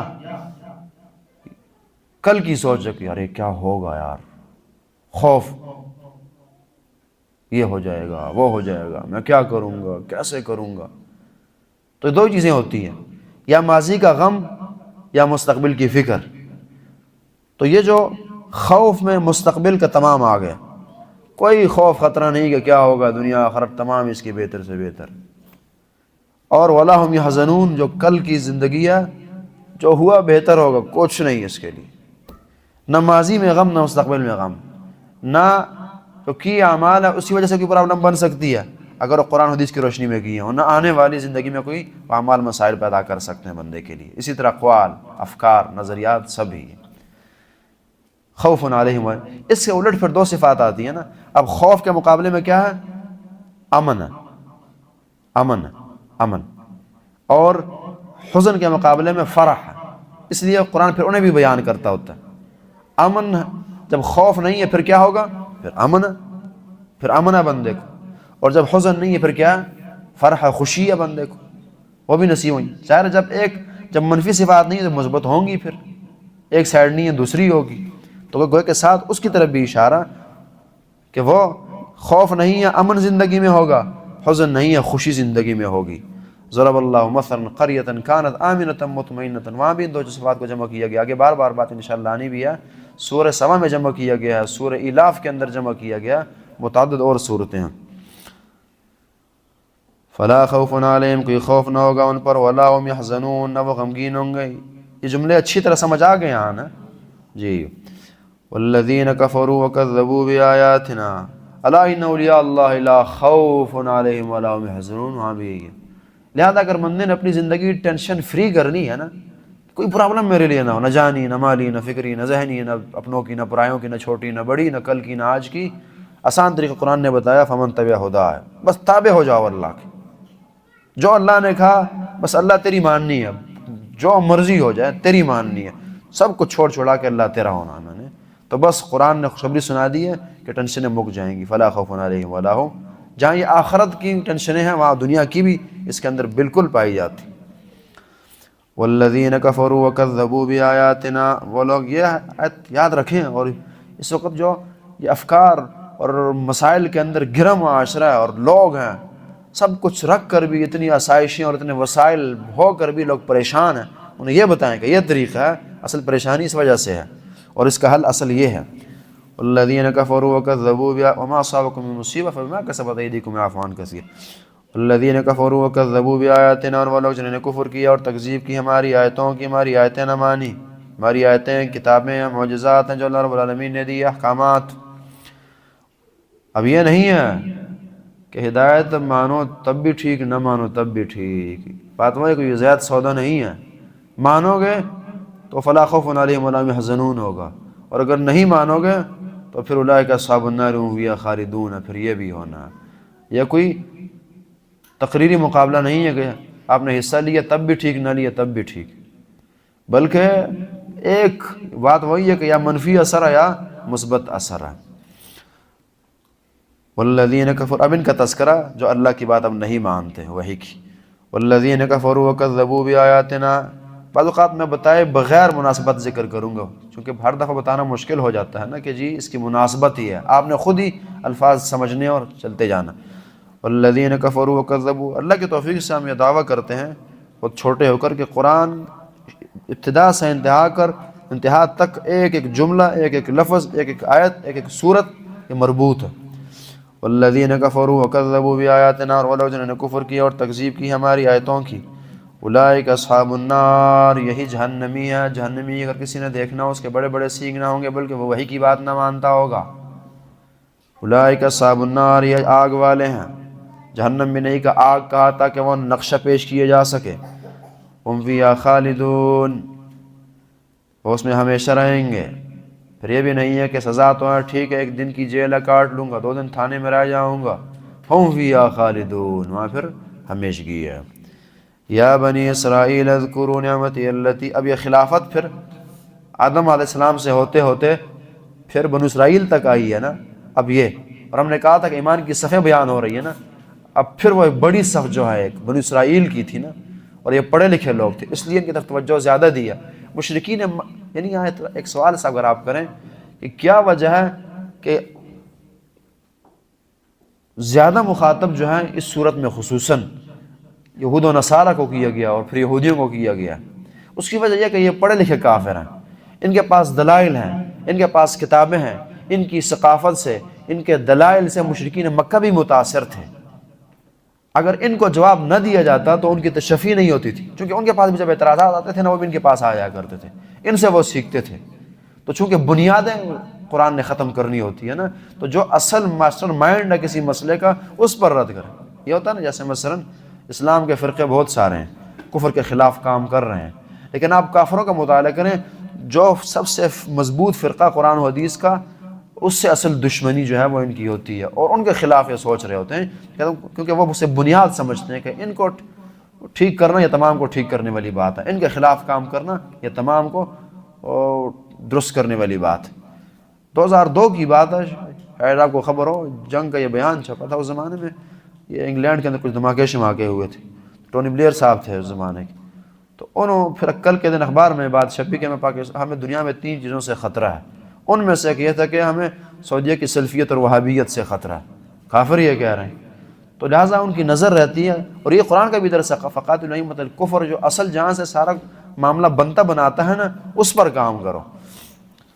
تو اس لیے یہاں پھر یہ یہود و نصارہ خاص طور پر یہود، ان کے پاس کتاب ہے، مدینہ میں رہ رہے ہیں، حجاز کے اندر یہ رہ رہے ہیں، اور وسوسے پھیلاتے ہیں، دلائل دیتے ہیں، تو اللہ نے صحیح ان کی بیخ بینی کی ہے، اور ایسی کی ہے کہ بس ہاں وہ انداز قرآن کا پھر بہت مثبت انداز ہے نا، ہم رد کرتے ہیں بس صرف ذلیل کرنے کے لیے، قرآن نے رد کیا، لاجواب کر دیا، لیکن یہ کہ توبے کی دعوت، ہدایت کی راہیں ان کے لیے اوپن چھوڑی ہے۔ اکثر ہم کہتے ہیں کہ ہمارے اور قرآن و حدیث کا مزاج میں فرق یہ ہے نا کہ ہم اگر بلی ہم نے دیکھی کمرے میں گھسی اور اس نے کوئی خرابی پیدا کی نا، کوئی کام خراب کر دیا، ہم کمرے کے اندر گھستے ہیں، کنڈی لگا لیتے ہیں اور ڈنڈا پکڑتے ہیں، ماریں گے جب تک نہیں نا مزہ نہیں آتا۔ اور قرآن و حدیث کا مزاج یہ ہے کہ اس نے خرابی پیدا کی، دروازہ کھولا اور کھول کے یہ اندر گئے اور ڈرایا دھمکایا اور باہر بگا دیا، بس اصلاح ہو گئی ہے، کافی ہے نا، یہ ہوتا ہے۔ ہم راہیں بند کر کے نا جب تک وہ اس کی روح نکال کر جہنم نہ وارد کریں مزہ نہیں آتا، یعنی رد برائے رد نہ ہو، رد برائے اصلاح، یہ قرآن کا انداز ہے۔ بھلے یہ کتنے غلیظ کافر ہیں، انبیاء کے قاتل ہیں، لیکن اللہ نے پھر بھی انہیں دعوت بڑے نرم انداز سے دی ہے، اور لاجواب کر کر کے پھر ان کو ایمان کی دعوت دی کہ آؤ ایمان لاؤ، یہ مقابلہ تم سے ویسے بھی نہیں ہو سکتا، ایمان لاؤ، ایمان لاؤ، اصلاح کرو اپنی۔ یہ لگ بھگ یہاں 50 صفات اللہ رب العالمین نے ان کی منفی ذکر کی ہے کہ ان کے اندر یہ گندگیاں خصلتیں پائی جاتی ہیں، اور یہ صرف پھر ان کا تذکرہ نہیں ہے، یہ پھر ہمیں دکھایا جا رہا ہے کہ دیکھو تم سے پہلے یہ بنو اسرائیل یہ خلیفہ بنے ہیں، اور ان کے اندر جو خرابیاں تھیں اور خرابیوں نے تباہ کر دی ہے، کہیں یہ تمہارے اندر نہ آ جائے تو تم بھی پھر کس بار کی مولی ہو، پھر تم کیسے بچ سکتے ہو؟ اور بیائی نہیں، رسول اللہ نے یہ فرمایا تھا، ہم نے بخاری کی روایت کا حوالہ دیا تھا، لا تتبعن سنن من کان قبلکم حذو النعل بالنعل، کہ تم بھی ان کی طرح ہو جاؤ گے، اور پھر وہی ہوگا کہ جو ان کے ساتھ ہوا، یعنی یہ پھر اس کا لازمی معنی نکلتا ہے خود ہی۔ تو اب وہ صفات ان کا تذکرہ، یا بنی اسرائیل، اے بنی اسرائیل، وہ کہ ایمان کو ستھرا بناؤ، اعلیٰ کرو، اور مومن آدمی میں یہ بنی اسرائیل والی صفات نہیں ہونی چاہیے۔ یا بنی اسرائیل، اے بنی اسرائیل، اذکروا، اسرائیل یہ عبداللہ کے معنی میں یعقوب علیہ السلام کا لقب تھا، یا بنی، چونکہ یہ ان کی اولاد ہے ساری نا، یا بنی اسرائیل، اے بنی اسرائیل، اذکروا، تم یاد کرو، نعمتی، میری نعمتیں یاد کرو، ظاہر نعمتیں یاد کرو تو معنی پھر شکر کرو، بات وہی ہے نا، اللہ کی اطاعت یا محبت کی بنا ہوتی ہے، بندہ دیکھتا ہے کہ بڑے احسانات ہیں اس کے، تابعداری شروع کر دیتا ہے، یا دیکھتا ہے کہ بڑی طاقت والی ہستی ہے، تباہ کر دے گی، بندہ اطاعت شروع کر دیتا ہے، بات وہی جس طرح کہ ایک باپ بچے سے بات منواتا ہے 2 وجوہات کی بنیاد پر، اسی طرح کی بات۔ یا بنی اسرائیل، بنی اسرائیل، اذکروا، تم یاد کرو، نعمتی، میری نعمت، التی، وہ انعمت علیکم، وہ نعمتیں میری یاد کرو، یہ جنس ہے اصل میں نا، تمام نعمتیں مراد ہے، التی، وہ انعمت علیکم، جو میں نے تم پر کی، جو نعمتیں میں نے تم پر کی ہے وہ یاد کرو، وَأَوْفُوا بِعَهْدِي أُوفِ بِعَهْدِكُمْ، یہ پھر بندہ یہ تو کہیں ہماری طرح جی بس اللہ نے بڑا نوازا جی، بہت نوازا جی، ماشاءاللہ، الحمدللہ، لیکن نماز کا ٹائم ہو گیا اور زبان پر الحمدللہ جی اللہ نے بڑا نوازا اور نماز پڑھنے نہیں جا رہا۔ نعمتیں یاد کرو، اور یاد دہانی اس انداز کی کہ پھر اطاعت پر مجبور کر دے، اس لیے فرمایا نا وَأَوْفُوا بِعَهْدِي أُوفِ بِعَهْدِكُمْ، میرے وعدے پھر پورے کرنے، احکامات ماننے، وَأَوْفُوا بِعَهْدِي، تم پورا کرو میرے وعدوں کو، میرے عہد کو، میں نے تم سے عہد لیے ہیں، اللہ پر ایمان لانا، رسول پر ایمان لانا، آخرت کو ماننا، رسولوں کی تائید کرنا، وہ تمام ہی بنو اسرائیل سے وعدے تھے نا، نبی آئے گا اس کی بات ماننی ہے، صفات بیان ہوئی، اور یہ پھر ہمیں بھی، ہر انسان کو، اوفی بعہدکم، میں دیکھیں نا، یعنی ہم بھی تو مثلا مسلمان جو ہے نا بنو اسماعیل ہے نا، بنو اسماعیل، تو اسماعیل، اسحاق، یعقوب ایک ہی نسل ہے ساری چلی ہے، تو تردن ہم بھی بنو اسرائیل کے اندر داخل ہو جاتے ہیں۔ وَأَوْفُوا بِعَهْدِي، تم پورا کرو بعہدی، میرے عہد کو جو میں نے وعدے تم سے لیے ہیں۔ اوف بعہدکم، میں پورا کروں گا تمہارے وعدوں کو، یہ اللہ کا وعدہ ہے۔ ان تنصروا اللہ ینصرکم ویثبت اقدامکم، اللہ کے ہو جاؤ اللہ تمہارا ہو جائے گا۔ ہم کہتے ہیں اللہ تو کر دیں، ہم سے نہیں ہوتا، یہ نہیں ہے۔ قانون یہ ہے کہ کچھ کرو کچھ کروں گا، کچھ لو کچھ دو، کرو گے تو کروں گا۔ یہ تو اللہ کا احسان ہے کہ اللہ پھر بھی کہتے ہیں کہ چلو کوئی نہیں، یہ نہیں کرتے، میں رحم کرتے ہوئے کر دیتا ہوں۔ ہماری زندگی فقط اس بنیاد پر چل رہی ہے، احسان۔ اللہ کہتے ہیں کہ رہنے دو ان کو، کرو، اور خود اللہ رب العالمین کیے جاتے ہیں۔ اصل یہ ہوتا ہے جس نے بندے نے دعائیں قبول کروانی، اپنے کام نکلوانے ہیں، تو وہ اللہ کے کام کرے، پھر اللہ اس کے کرے گا۔ اوفی بعہدکم، میں اپنے وعدے پورے کروں گا۔ اللہ کے وعدے کیا ہیں؟ عزتیں، مقامات، شہرتیں، دنیا، آخرت، جنت، اللہ کا دیدار، ہر قسم کی عافیتیں، ہر قسم کی آفتوں سے محفوظ ہونا، یہ اللہ کے وعدے ہیں، یہ ملیں گے۔ اوفی بعہدکم وَإِيَّايَ فَارْهَبُونَ، اور خاص مجھ سے ہی، فرحبونی ہے یہ اصل میں، حذف ہو گیا آیت کی وجہ سے، اور خاص مجھ ہی سے ڈرو۔ وَإِيَّايَ فَارْهَبُونَ، اس لیے آخر میں کہا کہ اللہ کے وعدوں کو وہ آدمی نہیں پورا کر سکتا جس کے دل میں خوف خدا نہ ہو، تقوی نہ ہو۔ دین پر عمل نہیں کیا جا سکتا اللہ کے خوف کے بغیر، وگرنہ پھر 1,00,000 باتیں ذہن میں آئیں گی اور عمل مشکل ہو جائے گا۔ وَإِيَّايَ فَارْهَبُونَ، خاص مجھ سے ڈرو، میری اطاعت کرو، میری باتیں مانو۔ وَإِيَّايَ فَارْهَبُونَ، تو پھر تمہارے لیے مجھ سے جب ڈرو گے تو پھر دین پر عمل کرنا، اللہ کے وعدوں کی تکمیل، حتیٰ کہ اللہ کا وعدہ کلمہ، اس کا نفاذ، اس پر عمل، یہ سب ہے۔ وَإِيَّايَ فَارْهَبُونَ، خاص مجھے سے ڈرو۔ وَآمِنُوا بِمَا أَنزَلْتُ مُصَدِّقًا لِمَا مَعَكُمْ، اور تم ایمان لاؤ اس پر جو میں نے نازل کیا، مصدقا لما معکم، یہودوں سے کہا، یہود نصارہ سے، ہمیں بھی۔ وَآمِنُوا بِمَا أَنزَلْتُ، ایمان لاؤ اس پر جو میں نے نازل کیا، کتاب میں نے اتاری، قرآن کو اتارا، حدیث کو اتارا، اسے مانو۔ یہ چیزیں پھر کوئی نئی نہیں ہے اے یہودیوں، اے عیسائیوں، بلکہ یہ تمہاری کتابوں کی تصدیق کرتی ہے۔ دیکھیں یہ تو ہوتا ہے، مثلا تم انکار کرتے اس وقت کہ جب قرآن تمہاری کتاب کے خلاف بول رہا ہوتا، یہ نبی ایسی چیزیں لایا ہوتا جو تمہارے دین کے خلاف ہوتی۔ یہ تو وہی تمہاری بات نہیں کر رہا، تمہاری کتابوں نے کہا ہے کہ نبی آئے گا، آ گیا، انہوں نے کہا کہ کتاب لائے گا، آ گئی، ان کتابوں نے کہا کہ نبی کی بات ماننی ہے، مانو، تو تصدیق ہے۔ جو آپ کی بات کرے، آپ کے قانون سے ایک چیز ثابت کرے، آپ کیوں نہیں مانیں گے اس کی؟ تو یہ ہے وَآمِنُوا بِمَا أَنزَلْتُ مُصَدِّقًا لِمَا مَعَكُمْ، وَآمِنُوا، تم ایمان لاؤ، بما اس چیز پر انزلت جو میں نے نازل کیا، مصدقا لما معکم، جو کہ تصدیق کرنے والی اس چیز کی جو تمہارے پاس ہے، تمہارے پاس موجود تورات، انجیل وغیرہ۔ حتیٰ کہ اس کے اندر یہ بھی تردن داخل ہو جاتا ہے کہ آج اگر ہم دیکھیں تو ہم قرآن و حدیث اور وحی کا جو علم ہے، جو اس کے مقابلے میں جو مثبت علوم ہیں ان کے مثبت نظریات کے بالکل نہیں خلاف۔ آج قرآن و حدیث میڈیکل کے خلاف ایک ڈاکٹر نہ مانے، سمجھ آتی ہے اس کی، میڈیکل کا صحیح نظریہ ہو، صحیح نظریہ ہو، غلط نہ ہو، اور قرآن اس کے خلاف ہو، یہ نہیں ہوگا، اس کی تائید کرے گا۔ سائنسی نظریات آپ لے لیں، جس بھی میدان میں آپ جائیں، جو بھی صحیح نظریہ ہے ہر زمانے کا، ہر مسلمان، ہر کافر کے پاس موجود نظریہ اور عمل، یقیناً قرآن اور حدیث نے اس کی تائید کرنی ہے، سراہنا ہے، اس کو مضبوط کرنا ہے، تو پھر کیوں نہیں مانے گا؟ پھر اسے ماننا چاہیے نا۔ تو یہ وَآمِنُوا بِمَا أَنزَلْتُ، تم ایمان لاؤ اس پر جو میں نے نازل کیا، مُصَدِّقًا لِمَا مَعَكُمْ، تصدیق کرنے والا اس چیز کی جو تمہارے پاس ہے، تمہارے پاس موجود چیز کی تائید کرنے والا، کلام جو میں نے اتارا ہے، کتاب جو میں لایا ہوں، دین جو میں نے تمہیں دیا ہے۔ وَلَا تَكُونُوا أَوَّلَ كَافِرٍ بِهِ، اور تم نہ ہونا پہلے کافر اس پر، تم پہلے کفر کرنے والے نہ بننا اس قرآن پر، کہ سب سے پہلے تم اس پر کفر کرو۔ سب سے پہلے اس لیے کہا چونکہ باقی جو کافر ہیں وہ تمام نہ ہونے کے زمرے میں آتے ہیں نا، جاہل ہے، انہیں کیا پتہ؟ پڑھے لکھے ماحول میں جو اصل لوگ کہیں وہ یہ تھے کہ تم پہلے کافر، ان کا گویا کہ ان کا کفر یہ پہلا کفر ہوگا دنیا میں، یہ باقیوں کا انکار۔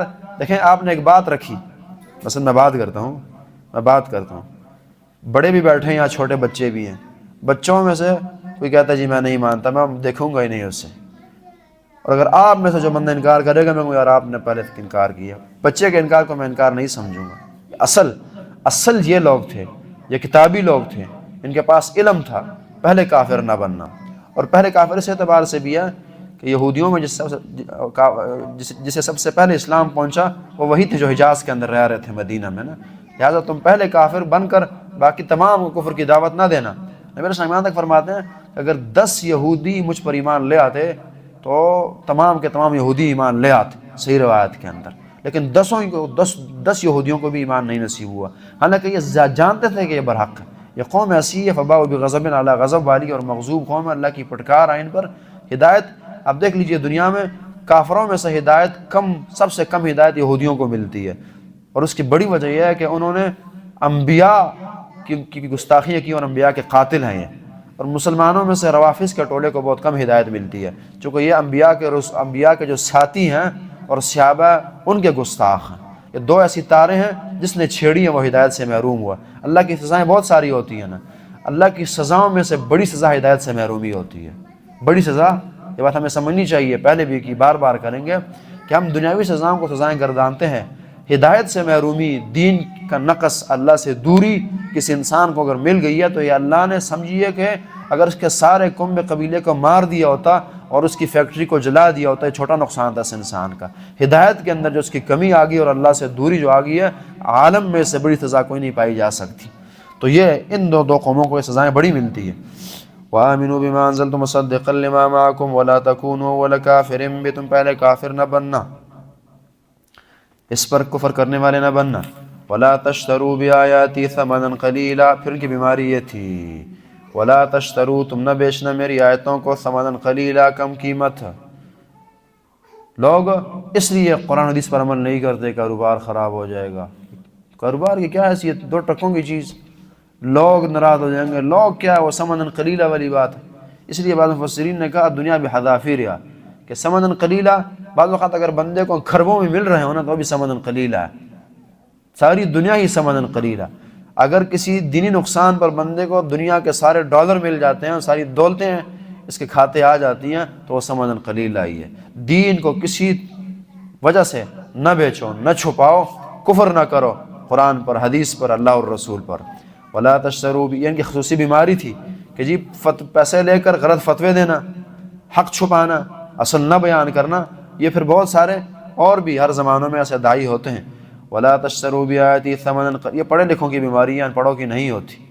ولا تشتروا بآیاتی ثمنا قلیلا، نہ بیچنا میری آیتوں کو کم قیمت، وإیایا فاتقون، لیکن یہ تبھی ممکن ہے جب تقویٰ ہوگا بندے میں نا، اس لیے فرمایا وإیایا فاتقون، خاص مجھ سے ڈرو، حق بیان کرو، کچھ نہ ہوگا، اندر کی باتیں بتاؤ لوگوں کو، ایمان لانے کی دعوت دو، نہیں تمہارا بیڑا غرق ہوگا، نہیں تم ذلیل ہوں گے، شہرتیں تمہاری نہیں جائیں گی، پیسے تمہارے نہیں، بھوک سے نہیں مرو گے، وإیایا فاتقون، میں ہوں، مجھ سے ڈرو اور میں سب کچھ کر دوں گا۔ اس کے اندر یہ سب داخل، وإیایا فاتقون، اور خاص مجھ سے تم ڈرو، تقوی اختیار کرو میرا، میں تمہیں کافی ہو جاؤں گا۔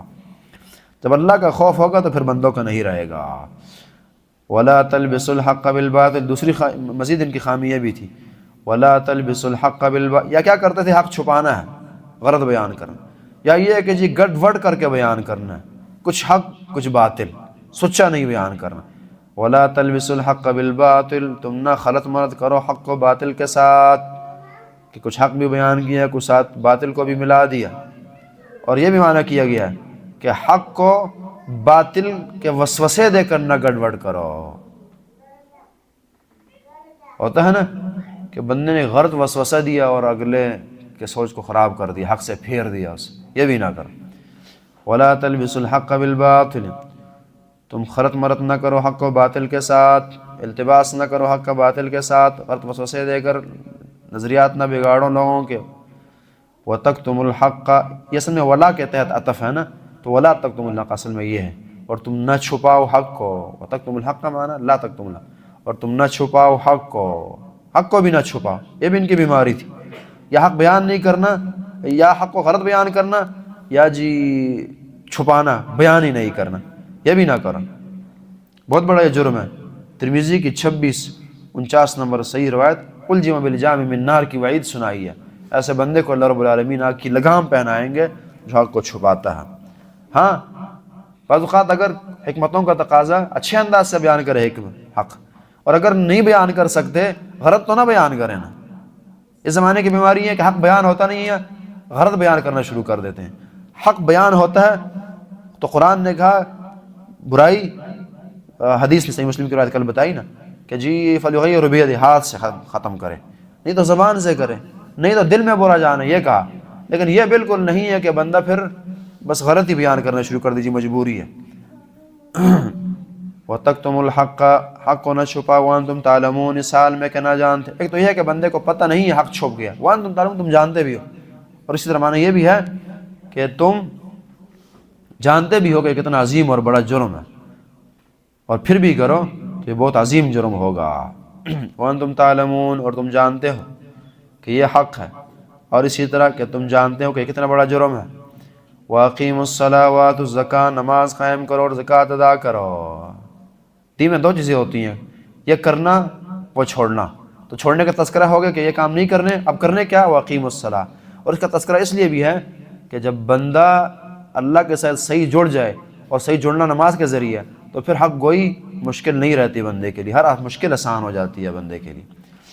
جب عبادات بندے کی اچھی ہوتی ہے نا، پھر معاملات خود ہی سدھر جاتے ہیں۔ عبادات جب اچھی رہیں تو پھر دین کا بیان بڑا بہتر ہو جاتا ہے بندے کے لیے، اس لیے عبادات کا تذکرہ۔ وَأَقِيمُوا الصَّلَاةَ وَآتُوا الزَّكَاةَ، نماز قائم کرو، وَآتُوا الزَّكَاةَ، اور زکوٰۃ ادا کرو۔ حقوق اللہ، حقوق العباد دونوں آ گئے، نفلی فرضی زکوٰۃ تمام۔ نماز قائم کرو، نماز کا پھر اقامت، قرآن نے ہر جگہ اقامت ہی کہا۔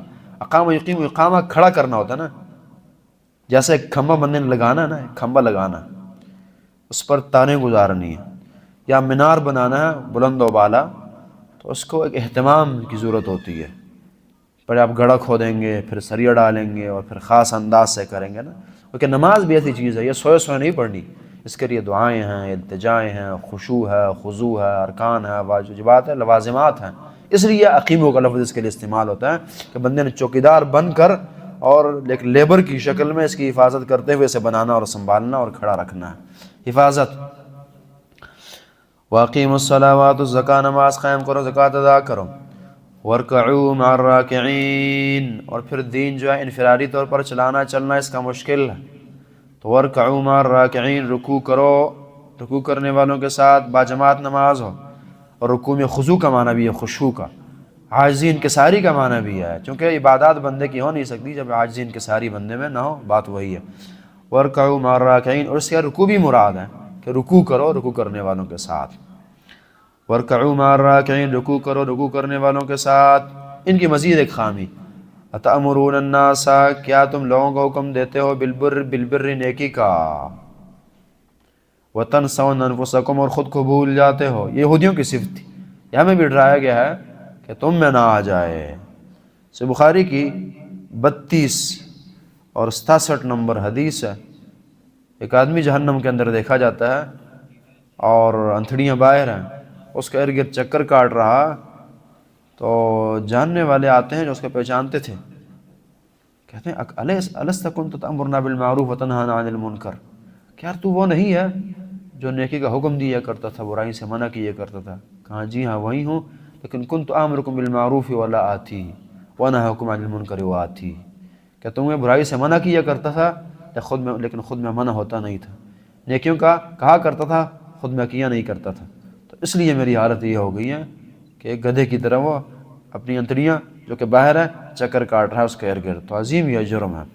اسی طرح ہاں یہ بات ذرا سمجھنے کی ہے کہ نیکی کا حکم اور برائی سے منع کرنا ایک ہے وجوبی چیزیں فرضی، مثلا آپ اگر کسی کو نماز کا حکم دیتے ہیں، نماز چونکہ فرض ہے اور خود نہیں پڑھتے تو بالکل اس وعید کے اندر آئیں گے۔ ایک ہے زائد نوافل مستحبات، مثلا میں تہجد کی فضیلت بیان کروں اور آپ کو حکم دوں اور خود نہ پڑھوں، مجھے پڑھنی چاہیے مجھے بھی، تبھی پھر اصل دعوت ہے نا، پھر دعوت کے اندر اثر ہے، تب بھی فائدہ، تب بھی اللہ کی رضامندی زیادہ ہے۔ لیکن اگر مجھ سے رہ گئی ہیں تو انشاءاللہ گناہگار نہیں، بات یہ۔ لیکن اگر میں فرض کا حکم دوں اور خود نہ کروں، پھر یہ معاملہ ایسا ہوگا، برائی سے منع کرے اور نہ ہو، پھر ایک عام حرام چیز نہیں ہے، ویسے ہی خلاف اولا سے منع کرے اور بندہ خود نہ ہو، تو اس کی بھی حیثیت اس طرح کی نہیں ہوتی، یہ فرق۔ تو ان کی یہ صفت تھی یہودیوں کی، برائی سے لوگوں کو نیکی کا حکم دینا، خود نہ منع ہونا، برائی سے منع کرنا، اور نیکی کا حکم دینا، خود نہ کرنا، برائی سے منع کرنا، خود نہ رکنا، ان کی تھی۔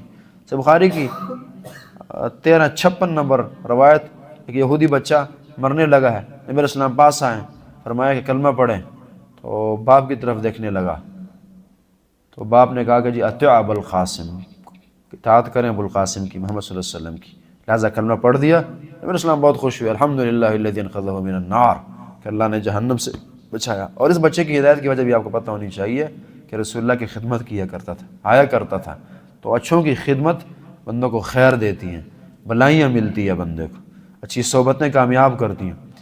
وَتَنْسَوْنَ أَنفُسَكُمْ، خود کو بھول جاتے ہو۔ یہ دراصل کو چھپ کر عقلی تقاضا بتایا جا رہا ہے کہ بڑے عجیب لوگ ہو، لوگوں کے کپڑے سیتے ہو، اپنے تمہارے پھٹے ہیں اور پردہ پوشی نہیں ہو پا رہی، لوگوں کے لیے کر رہے ہو اور خود کی فکر تمہیں نہیں ہے، لوگوں کی آخرت کی سوچتے ہو اور آپ اپنی بھول گئے۔ وَتَنْسَوْنَ، یہ کس عقل کا تقاضا ہے؟ چھپ کر یہ دعوت ہے۔ وَتَنْسَوْنَ أَنفُسَكُمْ، خود کو بھول جاتے ہو۔ امید طور پر دنیا میں آپ دیکھیں بندہ خود کی سوچتا ہے، دوسروں کو بھولتا ہے، لیکن یہ آخرت ہے کہ بندہ دوسروں کی سوچتا ہے اور اپنی بھول جاتا ہے۔ وَتَنْسَوْنَ أَنفُسَكُمْ، بھول جاتے ہو خود کو۔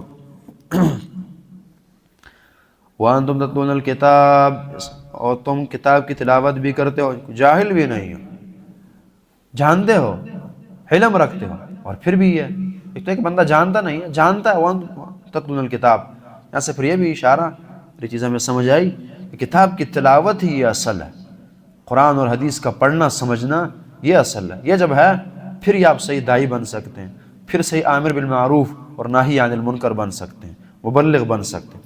وَأَنْتُمْ تَتْلُونَ الْكِتَابَ، یعنی تمہارے پاس علم بھی۔ افلا تعقلون، کیا تم عقل نہیں رکھتے؟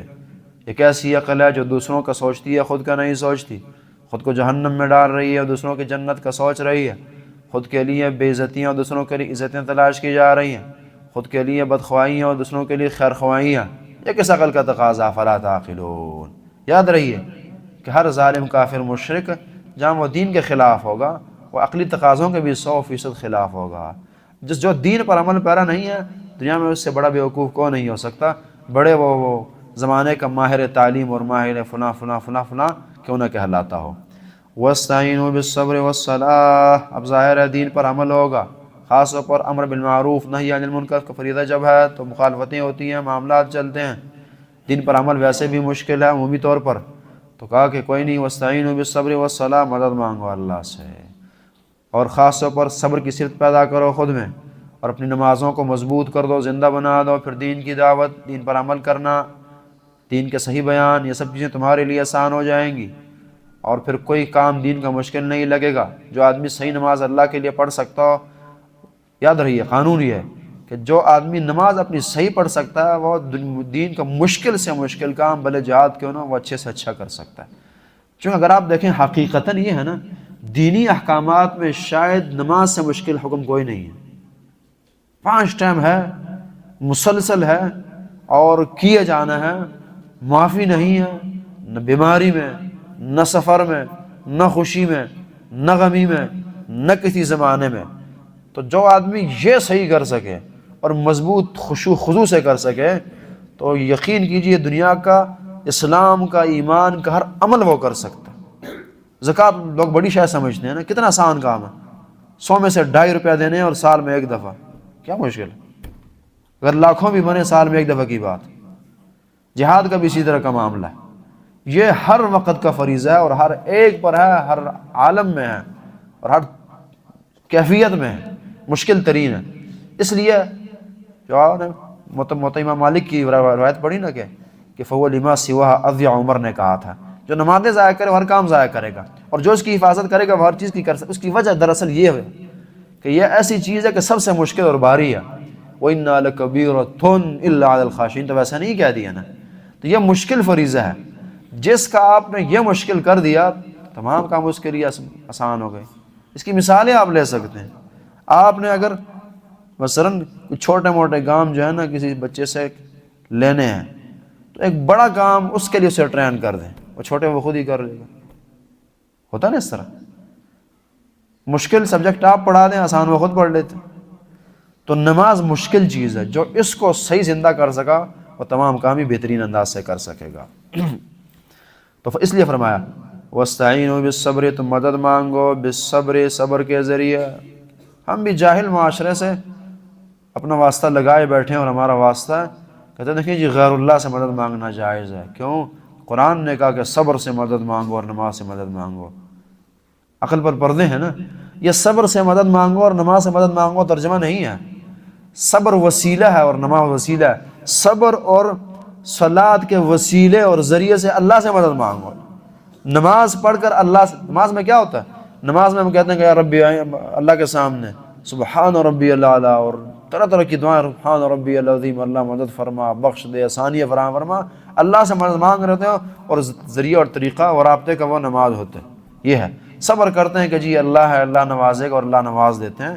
گویا کہ صبر یا صلاۃ سے مدد نہیں مانگی جاتی، غیر اللہ سے نہیں مانگی جاتی، اللہ سے مانگی جاتی ہے۔ وسیلہ یہ ہے، ذریعہ یہ ہے۔ یہ تو اس طرح کی بات ہے کہ آپ مدد کسی سے مانگتے ہیں لیکن اٹھاتے ہیں فون، اور فون کے ذریعے رابطہ کرتے ہیں اور اس سے مدد مانگتے ہیں، یہ اس طرح کی بات ہے۔ تو یہ دنیا میں کوئی نہیں کہتا کہ فون سے مدد مانگی ہے، فون سے اس نے مدد کی ہے، فون نے نہیں کی، فون نے فقط رابطہ کروایا، یہ اس طرح کی بات ہے۔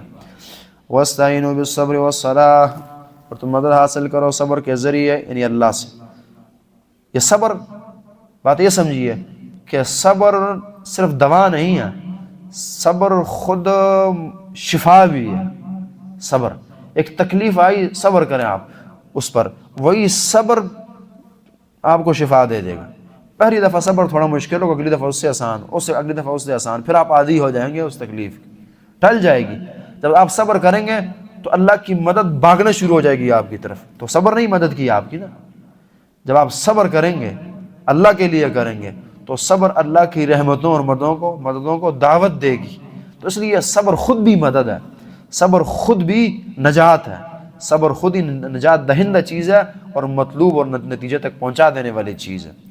وَاسْتَعِينُوا بِالصَّبْرِ وَالصَّلَاةِ، تم استعانت مانگو، مدد حاصل کرو صبر کے ذریعے، نماز کے ذریعے۔ وَالصَّلَاةِ، صبر اور صلاح بڑے قریب ہے، اور صبر کو صلاۃ کے ساتھ اس لیے ذکر کیا کہ صبر صلاۃ کے بغیر نہیں ہے اور صلاۃ صبر کے بغیر نہیں ہے۔ صبر تبھی آپ کر سکتے ہیں جب آپ اچھی نماز پڑھنے والے ہوں، تکلیف آئی اور رسول اللہ کی طرح فزع الی الصلاۃ، اور نماز کی طرف آپ باگے آئیں اور یا اللہ کے سامنے کھڑے ہو گئے کہ اللہ مدد فرما اور اللہ نے مدد کی۔ نماز نہیں ہے، بندہ صبر نہیں کر سکتا۔ اسی طرح بندہ نمازیں تو پڑھتا ہے، بے صبر ہے تب بھی نہیں ہے۔ صبر کے لیے صلاۃ اور صلاۃ کے لیے صبر، یہ لفظ بھی آپس میں ملتے جلتے ہیں۔ بالصبر والصلاۃ وَإِنَّهَا لَكَبِيرَةٌ، خود ہی فرمایا وَإِنَّهَا، اور بے شک یہاں کی ضمیر خصلت کی طرف جا رہی ہے نا، یہ خصلت جو ہے نماز کی، یہ صبر کی خصلت اور صفت، یہ جو ہے لَكَبِيرَةٌ، بہت بڑی اور مشکل ہے، آسان کام نہیں ہے صبر کرنا، آسان کام نہیں ہے اچھی نماز پڑھنا۔ ہاں إِلَّا عَلَى الْخَاشِعِينَ، اس فیلڈ کا بندہ بن گیا پھر آسان ہے۔ وہ فیلڈ کون سی ہے؟ خشوع والی۔ إِلَّا عَلَى الْخَاشِعِينَ، مگر خاشعین پر جو خشوع خضوع رکھنے والے ہیں ان کے لیے بڑی آسان ہے نماز، انہیں پریشان نہیں کرتی، ان کے لیے مسائل نہیں بناتی نماز۔ وَإِنَّهَا لَكَبِيرَةٌ، بے شک یہ بہت بڑی ہے، مشکل ہے، بھاری ہے۔ إِلَّا عَلَى الْخَاشِعِينَ، مگر خشیت رکھنے والے، خشوع خضوع۔ یاد رہیے کہ خشوع جو ہے یہ صرف نماز کی صفت نہیں ہے، مومن عام بھی خشوع والے ہوتے ہیں، ان کا چلنا خشوع کا ہوتا ہے، وہ جب بات کرتے ہیں وہ خشوع عظیم کی ساری والی ہوتی ہے، جب کوئی کام کرتے ہیں تو وہ خشوع والے کام ہوتے ہیں، جب کوئی سوچ سوچتے ہیں تو وہ متکبرانہ سوچ نہیں ہوتی بلکہ خشوع والی ہوتی ہیں۔ تو خشوع جو ہے یہ مومن کی مطلق صفت ہے، صرف نماز کی نہیں ہے، لیکن خاص طور پر نماز کے لیے بھی ضروری ہے۔ وَإِنَّهَا لَكَبِيرَةٌ إِلَّا عَلَى الْخَاشِعِينَ۔ اس آیت نے یہ بتایا کہ جو لوگ کہتے ہیں 2 دن نماز پڑھتے ہیں پھر چھوڑ دیتے ہیں، اس کی وجہ ہے کہ ان کی نمازوں میں خشوع نہیں آیا ہوتا۔ وہ خشوع پیدا کریں، پھر دوسرے دن پھر یہ نہیں کہنا پڑے گا کہ میرے کپڑے خراب ہیں، پھر وہ ہمیشہ ہی پڑھتا رہے گا اور اعلیٰ پڑھے گا۔ جب نہیں پڑھے گا تکلیف ہوگی، حتیٰ کہ پھر یہ جب نفل چھوڑے گا اس کی بھی اسے تکلیف ہوگی۔ اس رات اس کی آنکھ نہیں کھلے گی اور صبح کو اٹھ کر دل کرے گا کہ خود کو میں تھپڑ ماروں گا، میری نماز کیوں رہ گئی ہے۔ پھر اتنی آسان ہو جائے گی اور اتنا مزہ اسے آئے گا کہ جب یہ صفت پیدا کر دے گا خشوع والی۔ وَإِنَّهَا لَكَبِيرَةٌ إِلَّا عَلَى الْخَاشِعِينَ، اور بے شک یہ بہت مشکل چیز ہے مگر خاشعین کے لیے۔ سنن ترمذی کی 2653 نمبر روایت ہے، صحیح درجے کی۔ نبی علیہ السلام فرماتے ہیں کہ میری امت سے سب سے پہلے علم اٹھایا جائے گا، یہ الخشوع ہے۔ خشوع کا علم بھی ہے، میری امت میں سب سے پہلے یہ علم اٹھایا جائے گا، خشوع نہیں رہے گا۔ آپ دیکھ لیجئے، باقیوں کی تو چھوڑیے، ایک بندہ وہاں کھڑا صف میں، دوسرا یہاں کھڑا، ایک آگے ہے دوسرا پیچھے ہے، نمازیں ہو رہی ہیں جی۔ ہماری اپنی آپ دیکھ لیں کیا نمازیں اس وقت ہے، یعنی جو اہل الحدیث مساجد کہلاتی ہیں قرآن و حدیث والی، کتنا خشوع ہے، بلکہ باقی تب بھی کچھ احترام کر لیتے ہیں ہم تو مسجد میں نماز سے پہلے بھی گپے لگا رہے ہوتے ہیں اور بعد میں ہماری گپے لگ رہی ہوتی ہیں، اور نماز میں بھی داڑھی سیدھی کی جا رہی ہیں، دیگر یہ معاملات سب چل رہے ہوتے ہیں۔ یہ خشوع کی کمی کی دلیل ہے دراصل۔ وَإِنَّا لَكَبِيرَةٌ إِلَّا عَلَى الْخَاشِعِينَ الَّذِينَ يَظُنُّونَ أَنَّهُم مُّلَاقُو رَبِّهِمْ۔ اب یہ خشوع کی صفت کیسے پیدا ہوگی، نماز میں کیسے ہوگی، عام زندگی میں کیسے ہوگی؟ تو جواب اس آیت نے چھپ کر یہ دیا، یہ سمجھایا، اس کی وجہ یہ بتائی، طریقہ یہ سکھلایا کہ اگر خشوع کی صفت پیدا کرنی ہے نماز میں عام طریقوں میں اللہ کا استحضار پیدا کرو، موت کو اپنے ذہن پر سوار کرو، آخرت کو اہم سمجھو، آخرت پر یقین اپنا بڑھاؤ کہ اللہ کے پاس جانا ہے، پیش ہونا ہے، موت آنی ہے، بہت جلد آنی ہے، تو بڑے خشوع والے بن جاؤ گے، پھر لڑائی جھگڑے کی سے نہیں چلیں گے، پھر غصے تمہیں جلدی نہیں آئیں گے، اور پھر نماز جو ہے وہ غفلتوں سے بند نہیں پڑے گا، بلکہ صلی صلاۃ المودع والی نماز ہوگی کہ آخری نماز میں پڑھ رہا ہوں۔ یہ باتیں میں نے پہلے کر دی، اب آیت کو ذرا سنیے۔ الا علی الخاشعین، خاشعین کے لیے آسان ہے۔ خاشعین کون؟ الذین، وہ یظنون، جو یقین رکھتے ہیں۔ ظن جو یقین کے معنی میں استعمال ہو جاتا ہے، خاص طور پر جب اس کے ساتھ ان استعمال ہوا ہو تو یا انہم ملاقو۔ الذین، وہ لوگ یظنون جو یہ یقین رکھتے ہیں، انہم ملاقو ربہم، کہ بے شک وہ ملنے والے اپنے رب سے۔ ظن کا اس لیے استعمال کیا نا، ایک آدمی اگر یہ گمان بھی کر لینا کہ یار ہو سکتا ہے میں اللہ کے پاس جانے لگا ہوں، تبھی اس کی زندگی بدل جاتی، وگرنہ مراد یقین ہے۔ الذین یظنون، جو یہ امید رکھتے ہیں، جو جن کا یقین ہے، انہم ملاقو ربہم، کہ بے شک وہ ملنے والے اپنے رب سے۔ وَأَمَّا مَنْ خَافَ مَقَامَ رَبِّهِ وَنَهَى النَّفْسَ عَنِ الْهَوَىٰ فَإِنَّ الْجَنَّةَ هِيَ الْمَأْوَىٰ۔ وَأَمَّا مَنْ خَافَ، اور اسی طرح وَلِمَنْ خَافَ مَقَامَ رَبِّهِ جَنَّتَانِ، یہ صرف جس نے پیدا کی کہ اللہ کے سامنے حاضری کا خوف۔ ایک یہ کہ نماز پڑھ رہا ہے اور دل میں یہ تصور لائے کہ میں معمولی مقام پر نہیں کھڑا، اللہ کے سامنے کھڑا ہوں۔ دنیا میں جیسے ہوتا ہے نا، آپ ایک حساس ایریا میں جاتے ہیں تو بہت سنبھل کر چلتے ہیں کہ جی سب کچھ دیکھا جا رہا ہے، اور یا کسی بڑی شخصیت کے سامنے کھڑے ہوتے ہیں تو پھر آپ داڑھیوں میں خارش نہیں کر رہے ہوتے بلکہ احترام سے کھڑے ہوتے ہیں، اگر ڈر کر کھڑے ہوتے ہیں، اگر اگلا طاقتور ہو تو پھر ڈر کر کھڑے ہوتے ہیں آپ، یہ کیفیت ہوتی ہے بعین ہی کہ اللہ کے سامنے میں کھڑا ہوں، اس انداز کی نماز۔ من خاف مقام ربی ولمن خاف مقام ربی۔ اور اسی طرح اس کے اندر یہ بھی معنی ہے اس کا ظاہر ہے کہ جی یہ نماز جو میں پڑھ رہا ہوں، اس زندگی میں جو جی رہا ہوں 2 دن کی ہے، اور اگے اللہ کو حساب و کتاب دینا، آخرت نہیں آنا ہے، ایمان بالیوم الآخر دوسرے الفاظ میں وہ جو بنائے گا، انہم ملاقو ربہم۔ الذین، وہ لوگ یظنون جو یہ خیال کرتے ہیں، جو یقین رکھتے ہیں، انہم ملاقو ربہم، کہ بے شک وہ ملنے والے اپنے رب سے۔ یہ نماجہ کی 41-71 نمبر روایت ہے حسن درجے کی۔ اذا قمت الى الصلاة فی صلاتک فصل صلاة مودعا۔ آدمی نے کہا کہ اللہ کے رسول مجھے کچھ سکھائی ہے اور بڑا مختصر سکھائی ہے، کہ جب آپ نماز پڑھیں تو بس الوداع کرنے والے کی نماز ہو، کہ بس آخری میری نماز ہے خبیب کی طرح رضی اللہ تعالیٰ عنہ، اب میں دنیا سے جا رہا ہوں، ایسی نماز پڑھیں۔ اگرچہ ہمارا ایمان کمزور ہے، ہمیں تو موت نظر آتی ہے، پھر نماز کیا سب کچھ ہی بھول جاتا ہے۔ جب ایمان ہو نا پھر نماز یاد آتی ہے بندے کو کہ اللہ کے سامنے حاضری بہتر ہے۔ وَإِنَّا لَكَ الَّذِينَ يَظُنُّونَ أَنَّهُم مُّلَاقُو رَبِّهِمْ، وہ لوگ جو یقین رکھتے ہیں کہ انہوں نے ملنا ہے اپنے رب سے، ملاقات کرنی ہے۔ وَأَنَّهُمْ إِلَيْهِ راجِعُونَ، بے شک وہ اسی کی طرف رجوع کرنے والے ہیں، پلٹنے والے ہیں، اور اللہ کے پاس جائیں گے، اللہ کے دربار میں ان کی حاضری ہوگی۔ وَأَنَّهُمْ إِلَيْهِ راجِعُونَ۔ یا بنی اسرائیل اذکروا نعمتی التی، مزید بنو اسرائیل یہودیوں کو کچھ اللہ کی نعمتیں یاد دلائی جا رہی ہیں۔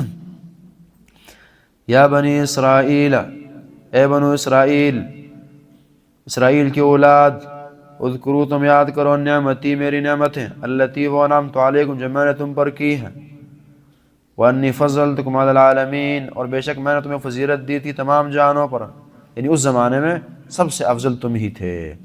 وانی فضلتکم علی العالمین، نعمتیں، بات وہی ہے، اصلاح کے وہی 2 طریقے ہیں، ایک نعمتیں یاد دلائی، اب خوف۔ واتقوا یوما، تم ڈرو اس دن سے، اس کو خوف پیدا کرو، لا تجزی نفس عن نفس، جس دن کام نہ آئے گا، بدلہ نہ دے گا کوئی نفس کسی نفس کو، شیئن، کچھ بھی، تجزی نفس عن نفس، کفایت کر جائے کوئی نفس کسی کو کچھ بھی، یہ نہ ہوگا۔ لا یجزی والد عن ولدہ، قرآن نے لقمان میں یہ بھی کہا، عن نفس کسی نفس شین کچھ بھی، ولا یقبل منها شفاعہ، نہ سفارش قبول کی جائے گی، ولا یقبل نہ قبول کی جائے گی منها اس نفس شفاعت سفارش، ولا یؤخذ منها عدل نہ اس سے کوئی فدیہ وغیرہ وصول کیا جائے گا، ولا هم ينصرون اور نہیں وہ مدد کیے جائیں گے۔ قرآن بتائے بغیر بڑی گہری گہری باتیں کر دیتا ہے۔ یہاں جو خلاصی کے طریقے ہیں، بچنے کے طریقے ہیں، بندہ پھنس گیا ہے اسے نکلنا ہے تو 4 طریقے دنیا میں چلتے ہوتے ہیں، یہاں چاروں کی نفی اللہ رب العالمین نے بڑے مختصر الفاظ میں اشارتاً کر دی ہے۔ سب سے پہلے بندے کو مصیبت آتی ہے تو اگلا کہتا ہے جس کو چھوڑ دیں مجھے لے لیں، میں رہ جاتا ہوں اس کو چھوڑ دیں، یوسف کے بھائیوں کی طرح جیسے انہوں نے کہا تھا کہ ہمیں رکھ لیں۔ کوئی آ کر کہتا ہے کہ جی میں اس کو چھوڑ دیں، تو فرمایا کہ لا تجزی نفس عن نفس، ایک کے بدلے دوسرا بدلہ دوسرا نہیں آئے گا۔ یہ اسلام کا بھی قانون ہے اور دیگر کا بھی ہوتا ہے۔ یا پھر یہ ہوتا ہے کہ بندہ پھنس گیا ہے، کسی نے آ کر سفارش کر دی، کوئی فون کروایا، کوئی باغم دوڑ کی، بندہ بچ گیا تو فرمایا ولا یقبل منها شفاعہ، سفارشیں بھی نہیں چلتی ہوتی، سفارشیں بھی خلاصی نہیں دے سکیں گی۔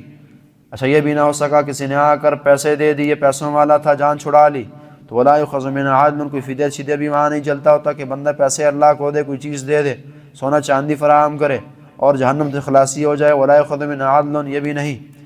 یا بعض اوقات تینوں نہیں کہ نہ بندہ بندے کی جگہ آیا، نہ سفارشیں ہو سکی، نہ پیسوں سے کام ہو رہا ہے، لیکن بندے نے کہا کہ آؤ جی جیل توڑتے ہیں، زبردستی چھڑا لے آتے ہیں، حملہ کرتے ہیں، آخری راستہ، تو فرمایا ولا ینصرون، نہ اس کی مدد کی جائے، کسی اور طرح سے اس کی مدد کی جائے اور جان چھوٹ جائے یا نہ ہوگا۔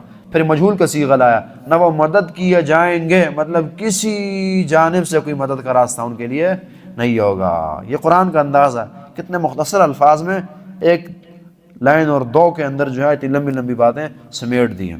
بات وہی ہے نا کہ بتائے بغیر پھر بات لمبی ہو جانی تھی، پوری کر دی ہے۔ ولا ینصرون، وہ مدد کیے جائیں گے۔ لو ان لهم ما في الارض جميعا ومثله معه لافتدوا به، اللہ فرماتے ہیں اگر یہ زمین اور جو کچھ اس میں ہے، یہ سونا چاندی سب ان کے ہو جائے نا تو چاہیں گے کہ اللہ ہم سے لے، سفارش ہماری خلاصی ہو جائے، تو یہ نہ ہوگا۔ فدیہ اس انداز سے نہیں چلنا، سفارش بالکل نہیں چلے گی۔ سفارش سے مراد بلا اذن سفارش ہے، وگرنہ جو اذن والی سفارش ہے وہ تو روایات نے بتائی ہے۔ سنن ابو داؤد کی 39 نمبر روایت صحیح درجے کی، شفاعتی لأہل الکبائر من امتی، کہ رسول اللہ فرماتے ہیں کہ جو اہل کبائر ہیں ان کے لیے بھی میری سفارش قیامت کے دن ہوگی۔ عمومی مطلب سفارش جو ناجائز سفارش، اللہ نہ چاہے اور کسی کی سفارش ہو، یہ بات وہاں نہیں ہوگی۔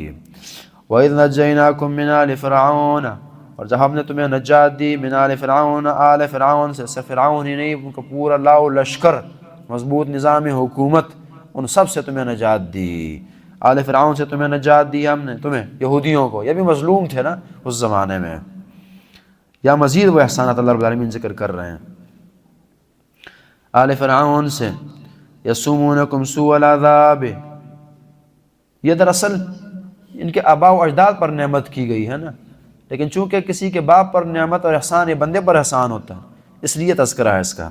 یسومونکم سوء العذاب، وہ پہنچاتے تھے تمہیں برا عذاب، بڑی سزائیں جی، بڑی تکالیف انہوں نے دی ہے۔ ان میں سے کہ یہ یذبحون ابناءکم، وہ ذبح کرتے تھے تمہارے بچوں کو، تمہارے بیٹوں کو ذبح کر دیا کرتے تھے۔ وَيَسْتَحْيُونَ نِسَاءَكُمْ، اور زندہ چھوڑتے تھے تمہاری عورتوں کو، بچیاں زندہ چھوڑی جاتی تھی، اور اس میں بے حیائی کا معنی بھی ہے، اور اس کے اندر جو ہے وہ حیا کسی کا ختم کر دینا یہ بھی ہے نا۔ ظاہر ہے اب جی پوری جانچ پڑتال کرنی ہے، ویریفیکیشن کرنی ہے، ہر عورت کو چیک کرنا ہے، حمل دیکھنے ہیں، کتنی بے حیائی ہے تمام کے تمام، اور عزتوں پر حملے ہیں ان کے۔ وَيَسْتَحْيُونَ نِسَاءَكُمْ، اللہ نے عزت تمہاری بچائی، زندگیاں تمہاری بچائیں۔ یذبحون ابناءکم ویستحیون نساءکم وفی ذالکم بلاء من ربکم عظیم، وفی ذالکم، اور بے شک اس کام میں جو نجات تمہیں اللہ رب العالمین نے دی، وفی ذالکم، اس نجات میں تمہارے، بلاء، بہت بڑی مہربانی اور شفقت نعمت تھی اللہ رب العالمین کی۔ اور بعض نے معنی بلاء آزمائش بھی کیا کہ آزمائش تھی بہت بڑی، لیکن چونکہ یہ نعمتوں کا بیان ہو رہا ہے تو یہ پہلا معنی تھوڑا زیادہ الیق ہوگا۔ بہت بڑی مہربانی تھی اللہ رب العالمین کی، میرے رب کو تمہارے رب کی طرف سے، عظیم، بہت بڑی، یہ بلاء عظیم من ربکم، اصل میں بہت بڑی مہربانی تھی اللہ رب العالمین کی طرف سے، اس عذاب سے اللہ نے بچایا، تمہیں عزت بخشی۔ وفی ذالکم بلاء من ربکم عظیم وَإِذْ فَرَقْنَا بِكُمُ الْبَحْرَ، اب اگلی نعمت ہو، وَإِذْ فَرَقْنَا بِكُمُ الْبَحْرَ، پھر ایک زمانہ آیا کہ وہ نکل جاتے ہیں اور پیچھے ان کے فرعونی ہیں۔ وَإِذْ فَرَقْنَا بِكُمُ الْبَحْرَ، اور جب ہم نے چیرا پھاڑا، بکم تم پر تمہاری خاطر، البحر سمندر کو، دریا کو، انجیناکم ہم نے تمہیں نجات دی، تمہیں بچایا، وغرقنا آل فرعون، ہم نے غرق کیا آل فرعون کو، وانتم تنظرون، اور تمہارے دیکھا دکھائی، تم دیکھ رہے تھے۔ ایک ہی پانی تمہارے لیے پل بنے، گزر جاؤ، اور اسی کے اندر تمہارا دشمن جو ہے وہ غرق ہو جائے۔ اللہ یہ بھی کر سکتا تھا کہ کشتی کے ذریعے بچاتا، کسی اور طرح سے کرتا نہیں، خشک کر دیے گا، یہ گزر جاتے ہیں، راستے بنائے جاتے ہیں، اس میں ان کی باری آتی ہے، پھر وہی کیفیت اس کی ہو جاتی ہے۔ ایک ہی پانی ایک طرح کا دو انجام دے رہا ہے اور دکھا رہا ہے۔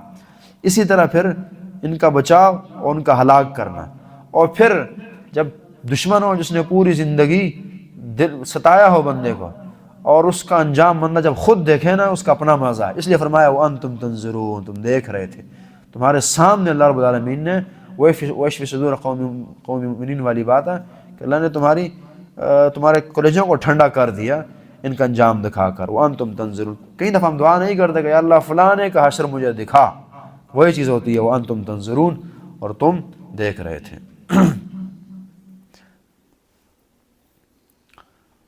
وَإِذْ وَعَدْنَا مُوسَىٰ 40 لَيْلَةً، اور جب ہم نے وعدہ کیا موسیٰ علیہ السلام سے 40 لیلہ 40 راتوں کا، تورات دینے کے لیے، ثم اتخذتم العجل، پھر تم نے بنایا بچڑے کو، من بعدی، موسیٰ علیہ السلام کے بعد، اس کے جانے کے بعد، وانتم ظالمون، اور تم ظالم تھے، چونکہ شرک کی ہے نا، بچڑے کی پوجا شروع کر دی، وانتم ظالمون ان الشرک لظلم عظیم والی بات، بچڑے کو معبود بنایا۔ عقل نہیں تھی نا، آواز سنی کیسے، آوازیں نکال رہا ہے، سامری نے پاگل بنایا اور ان کی تابعداری شروع کر دی۔ اسی طرح کچھ حلول کا عقیدہ بھی تھا، صوفیت آ گئی ان میں کہ اللہ ادھر ہی اتر آیا، نعوذ باللہ۔ ثم عفونا عنکم من بعد ذلک، یہ بھی اللہ کی پھر مہربانی ہے، اللہ کا احسان ہے، اللہ نے معاف کیا۔ ہم نے بات کی تھی کہ بخشش اللہ کی کسی بندے کو دینا، یہ اللہ کی بہت بڑی عطا ہوتی ہے۔ وہ حدیثیں ہیں جو گناہوں کی بخشش کا کہتی ہیں، ان کی قدر کی جائے۔ ثم عفونا، پھر ہم نے معاف کیا، درگزر کیا، عنکم تم سے۔ ہم نے مثال دی تھی نا کہ آپ کی غلطی سے کسی کی گاڑی الٹ گئی اور وہ بھی کباڑ بن گئی اور 2-4 بندے بھی اس کے فوت ہو گئے، اتنے بڑے مجرم آپ بن گئے، اگلا پھر کہہ دے کہ میں نے معاف کر دیا، تو آسان نہ ہوگا۔ بندے نے گناہ کیا جہنم کو لازم کرتا ہے، اور اللہ کہتے ہیں کہ جی میں نے معاف کر دی۔ شرک کیا، اللہ نے معاف کیا، تو نعمت ہے نا اللہ کی، اس لیے اللہ نے اس کو نعمتوں میں ذکر کی۔ ثم عفونا عنکم من بعد ذلک، پھر ہم نے معافی کی، درگزری کی، عنکم تم سے، من بعد ذلک اس کے بعد، لعلکم تشکرون تاکہ تم شکر کرو۔ اللہ کی عطائیں شکر کے لیے ہوتی ہیں، اللہ جب معاف کرے تو الحمدللہ کہا کریں۔ جب حدیثیں آئیں کہ فلانے عمل سے فلانے گناہ بخشے جاتے ہیں تو بندہ الحمدللہ کہے، خوش ہو اسے لے۔ لعلکم تشکرون، اور شکر کے اندر پھر بندگی بھی ہے کہ اللہ نے معاف کیا، اب اللہ کی صحیح بندگی کرنی ہے۔ واشکروا للہ ان کنتم ایاہ تعبدون لعلکم تشکرون۔ وَإِذْ آتَيْنَا مُوسَى الْكِتَابَ، اگلی نعمت ہے وَإِذْ آتَيْنَا مُوسَى الْكِتَابَ، اور جب ہم نے عطا کی موسیٰ علیہ السلام کو کتاب، والفرقان، اور فرقان کو عطا کیا۔ فرقان یا تو وہ تفسیریہ، فرقان بھی کتاب ہی ہے، یا پھر یہ کہ فرقان نگاہ فارق، حکمت و بصیرت، فرق کرنے والی چیز، الفرق بین الحق والباطل، لعلکم تہتدون تاکہ تم ہدایت یافتہ ہو جاؤ، ہدایت کی راہوں کو چلو، جنت کو پا جاؤ۔ اسی طرح دنیاوی ہدایات، دیکھیں قرآن و حدیث میں جہاں آخرت وہاں دنیا بھی تو ہے نا۔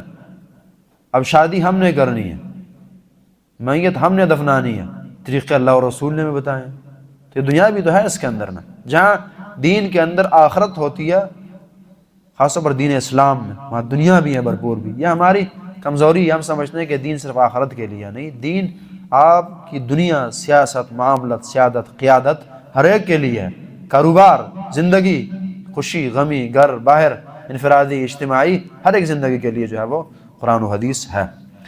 تو ہدایت اس میں دینی بھی ہے، دنیاوی بھی ہے، لعلکم تہتدون۔ وَإِذْ قَالَ مُوسَىٰ لِقَوْمِهِ، اور جب کہا موسیٰ علیہ السلام نے اپنی قوم سے، یا قوم، میری قوم، انکم ظلمتم، بے شک تم نے ظلم کیا، انفسکم، خود پر، تم ظالم لنفسہ بن گئے، باتخاذکم العجل، بنا کر بچڑے کو، معبود، پکڑ لیا ہے، پکڑنے سے لگا کہا کہ انہوں نے گلے لگا لیا، بس چمٹ گئے بچڑے کے ساتھ اور اس کی پوجا، باتخاذ، بس دن اور رات اسی کا سوچنا، اسی کے لیے کرنا، اور اللہ کو بھول جگ گئے، باتخاذکم العجل، بنا کر تمہارا بچڑے کو معبود، بنانا تمہارا بچڑے کو معبود، یہ تم نے ظلم کیا۔ اللہ کو چھوڑ کر مشرک بھی بڑا عجیب ہوتا ہے کہ کس ساتھ کا کس کو یہ شریک بنا دیتا ہے۔ اللہ ایک طرف اللہ کی ہستی، اور یہاں ٹریکٹر، ٹرالی، قبر، درخت، ٹہنی، یہ اللہ کی شریک بنائی جاتی، باتخاذکم العجل، بنا کر، اسی لیے شرک اللہ کی گستاخی ہوتی ہے۔ دراصل شرک پر غصہ بھی اللہ کو اس لیے زیادہ ہے کہ اللہ کی گستاخی ہوتی ہے۔ باتخاذکم العجل، بنا کر بچڑے کو معبود، فتوبوا الی بارئکم، بس تم توبہ کرو اپنے رب کی طرف، اپنے پیدا کرنے والے کی طرف۔ بارئ خالق اور پیدا کرنے والے کو کہتے ہیں۔ فتوبوا، بات وہی ہے کہ جہاں قرآن نے جو لفظ استعمال کیا وہی مناسب، فتوبوا الی اللہ نہیں کہا، الی بارئکم کہا، اشارہ دیا نا کہ بندگی تو اس کی ہونی چاہیے اور توبے تو اس کے آگے ہوں جس نے پیدا کی ہے۔ اس بچڑے نے کیا کیا ہے؟ بیچارہ تو خود تمہاری پیدائش ہے، تم نے اسے پیدا کیا، بنایا، سامری صاحب نے اسے تیار کیا۔ فتوبوا الی بارئکم، بس توبہ کرو اس اللہ کی طرف جو خالق اور پیدا کرنے والا ہے تمہارا، اور وہ پھر مشکل دین تھا ہماری طرح، یا ہمارے دین کی طرح نہیں تھا آسان کہ بڑے سے بڑا گناہ اور 2 رکعت نماز پڑھی اور اے اللہ بخش دے، بعض اوقات نماز بھی نہیں پڑھی اور دل میں کہہ دی اللہ بخش دے، اور اللہ نے بخش دیا۔ ان کے توبے مشکل ہوتے تھے۔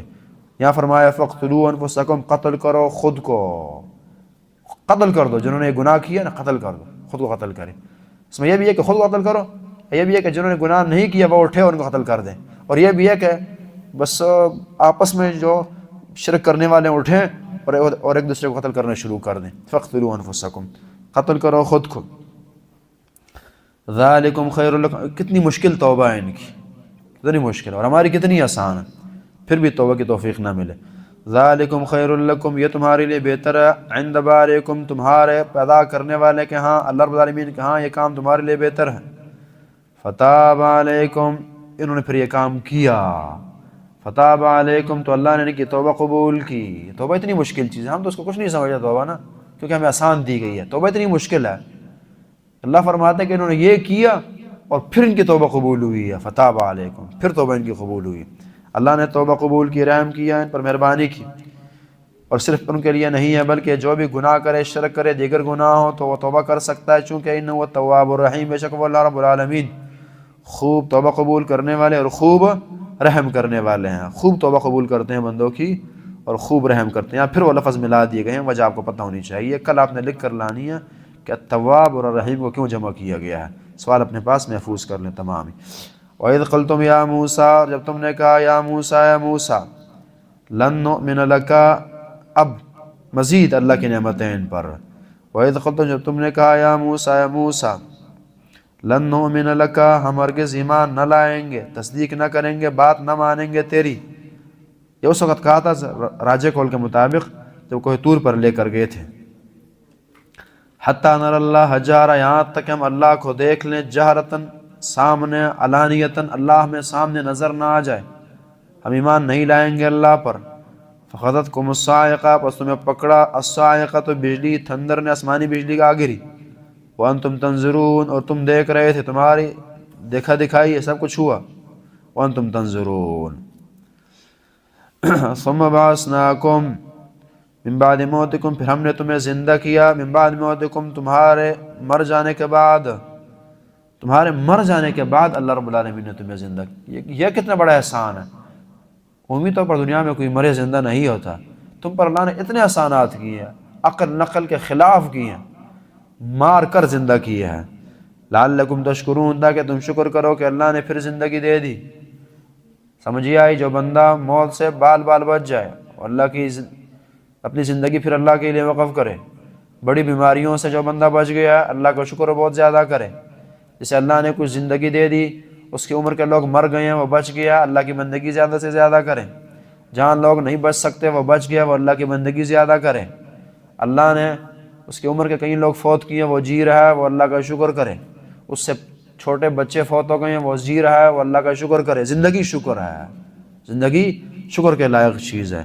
شکر کرنا چاہیے زندگی پر بندے کو. یہاں بھی لعلکم تشکرون، ثم بعثناکم من بعد موتکم لعلکم تشکرون. یہ موسیٰ علیہ السلام نے دعا کی تھی نا کہ یا اللہ ان کو زندہ کر. قال رب لو شئت اهلكتهم من قبل وإياي وظللنا عليكم الغمام. مزید اللہ کی نعمتیں ہیں.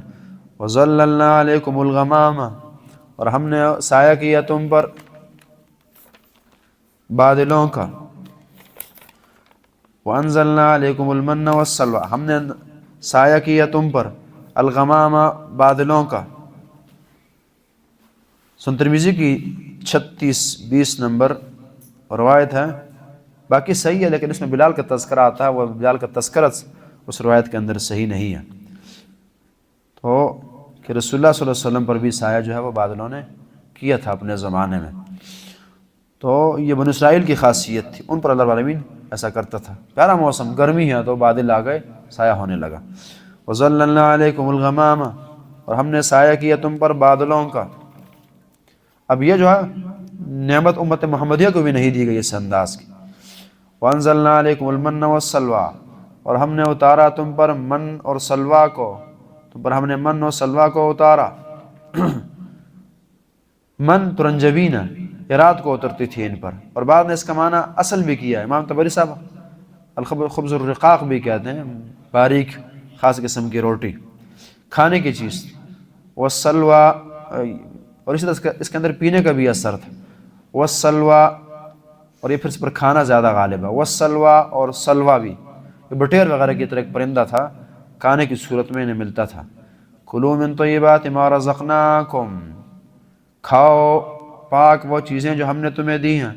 کتنی پیاری نعمت ہے، کتنی پیاری زندگی ہے، کسی کاروبار کی ٹینشن نہیں ہے. اب ہمیں محنت کرنی پڑتی ہے، کوئی حل چلا رہا ہے، کوئی کاروبار کر رہا ہے، کوئی دکان میں مصروف ہے، پھر کچھ ملتا ہے. یہ بس فارغ بیٹھے ہیں اور عام نہیں، اعلی ترین خوراک، اور ہمیں تو خالص چیزیں ملتی نہیں ہیں، اور خالص اور حتیٰ کہ آسمان سے اتر رہی ہیں ان کے لیے اور انہیں دی جا رہی ہے. وَأَنزَلْنَا عَلَيْكُمُ الْمَنَّ وَالسَّلْوَىٰ، ان پر اتر رہا. سے بخاری کی 44-78 نمبر روایت میں نبی صلی اللہ علیہ وسلم فرماتے ہیں الکمۃ من المن وما هو شفاء للعین، جو کمبی ہے جو بعض دفعہ اگتی ہے، یہ من کی ایک قسم ہے اور اس کا پانی جو ہے یہ آنکھوں کے لیے شفا. کلوا من طیبات ما رزقناکم، کھاؤ وہ پاک چیزیں جو ہم نے تمہیں عطا کی ہیں. کھانا بھی ملا، پینا بھی مل گیا. وما ظلمونا، اور انہوں نے ظلم نہ کیا ہم پر، انہوں نے جو اللہ کی بات نہ مانی، بغاوت کی، تو ہم پر کوئی ظلم یہ نہ کر سکے، کوئی زیادتی نہ کر سکے، ہمیں نقصان نہ دے سکے. ولیکن کانوا انفسہم یظلمون، لیکن یہ خود پر ظلم کیا کرتے تھے، خود پر انہوں نے ظلم کیا، اپنی تباہی پھیری ہے. اللہ رب العالمین کچھ بگاڑ نہیں سکے ہیں. ایک ظالم اور ایک اللہ کا نافرمان سب سے بڑھ کر اپنا دشمن ہے. وَإِذْ قُلْنَا ادْخُلُوا هَٰذِهِ الْقَرْيَةَ، مزید اللہ کی نعمت. وَإِذْ قُلْنَا، اور جب ہم نے کہا ادْخُلُوا هَٰذِهِ الْقَرْيَةَ، تم داخل ہو جاؤ اس بستی میں. یہ جو پیچھے من و سلویٰ کا نزول ہے اور بادلوں کا سایہ ہے، یہ صحرائے سینہ وغیرہ میں، بعض نے میدان طے کا بھی کہا. وَإِذْ قُلْنَا ادْخُلُوا هَٰذِهِ الْقَرْيَةَ، جب ہم نے کہا تم داخل ہو جاؤ هَٰذِهِ الْقَرْيَةَ، اس بستی میں. جمہور کے قول کے مطابق یہ بیت المقدس کی بستی مراد ہے، اور ابن کثیر وغیرہ نے اریحا کہا. وَإِذْ قُلْنَا ادْخُلُوا هَٰذِهِ الْقَرْيَةَ، جب ہم نے کہا داخل ہو جاؤ اس بستی میں. یہاں ایک کام کرنے کا کہا گیا ہے انہیں اور ایک بات کرنے کا کہا گیا، اور انہوں نے دونوں میں بگاڑ کی ہے. وَإِذْ قُلْنَا، جب ہم نے کہا تم ادخلوا، داخل ہو جاؤ هَٰذِهِ الْقَرْيَةَ، اس بستی میں. فَكُلُوا مِنْ حَيْثُ شِئْتُمْ، کھاؤ جہاں سے تم چاہو، رغداً، خوب وافر. وَادْخُلُوا الْبَابَ سُجَّدًا، لیکن کرنا ہی ہے. وَادْخُلُوا الْبَابَ، داخل ہو جاؤ دروازے میں، دروازے سے داخل ہونا، سجداً، سجدہ کرتے ہوئے، عاجزی انکساری کرتے ہوئے. اللہ نے علاقہ دیا تو عاجزی انکساری کرتے ہوئے داخل ہونا.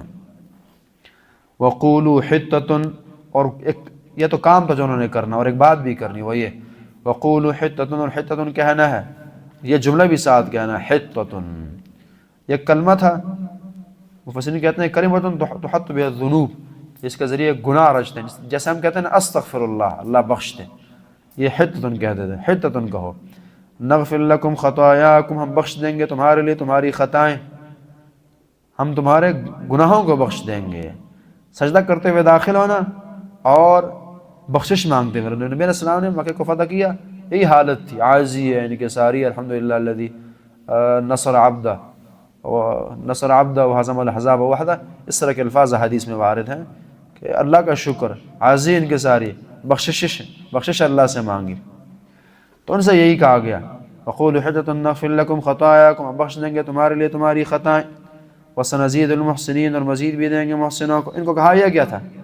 انہوں نے پھر بخاری کی 3403 نمبر روایت میں ہے، جب یہ داخل ہوئے تو داخل بجائے سجدہ کرتے ہوئے اپنی سرین کے بل گھسیٹ کر یہ داخل ہونے لگ گئے اور انداز، اور یدخلون علی استاہم وقالوا حبۃ فی شعرہ، اور حتۃ کے بجائے حبۃ فی شعرۃ انہوں نے کہنا شروع کر دیا۔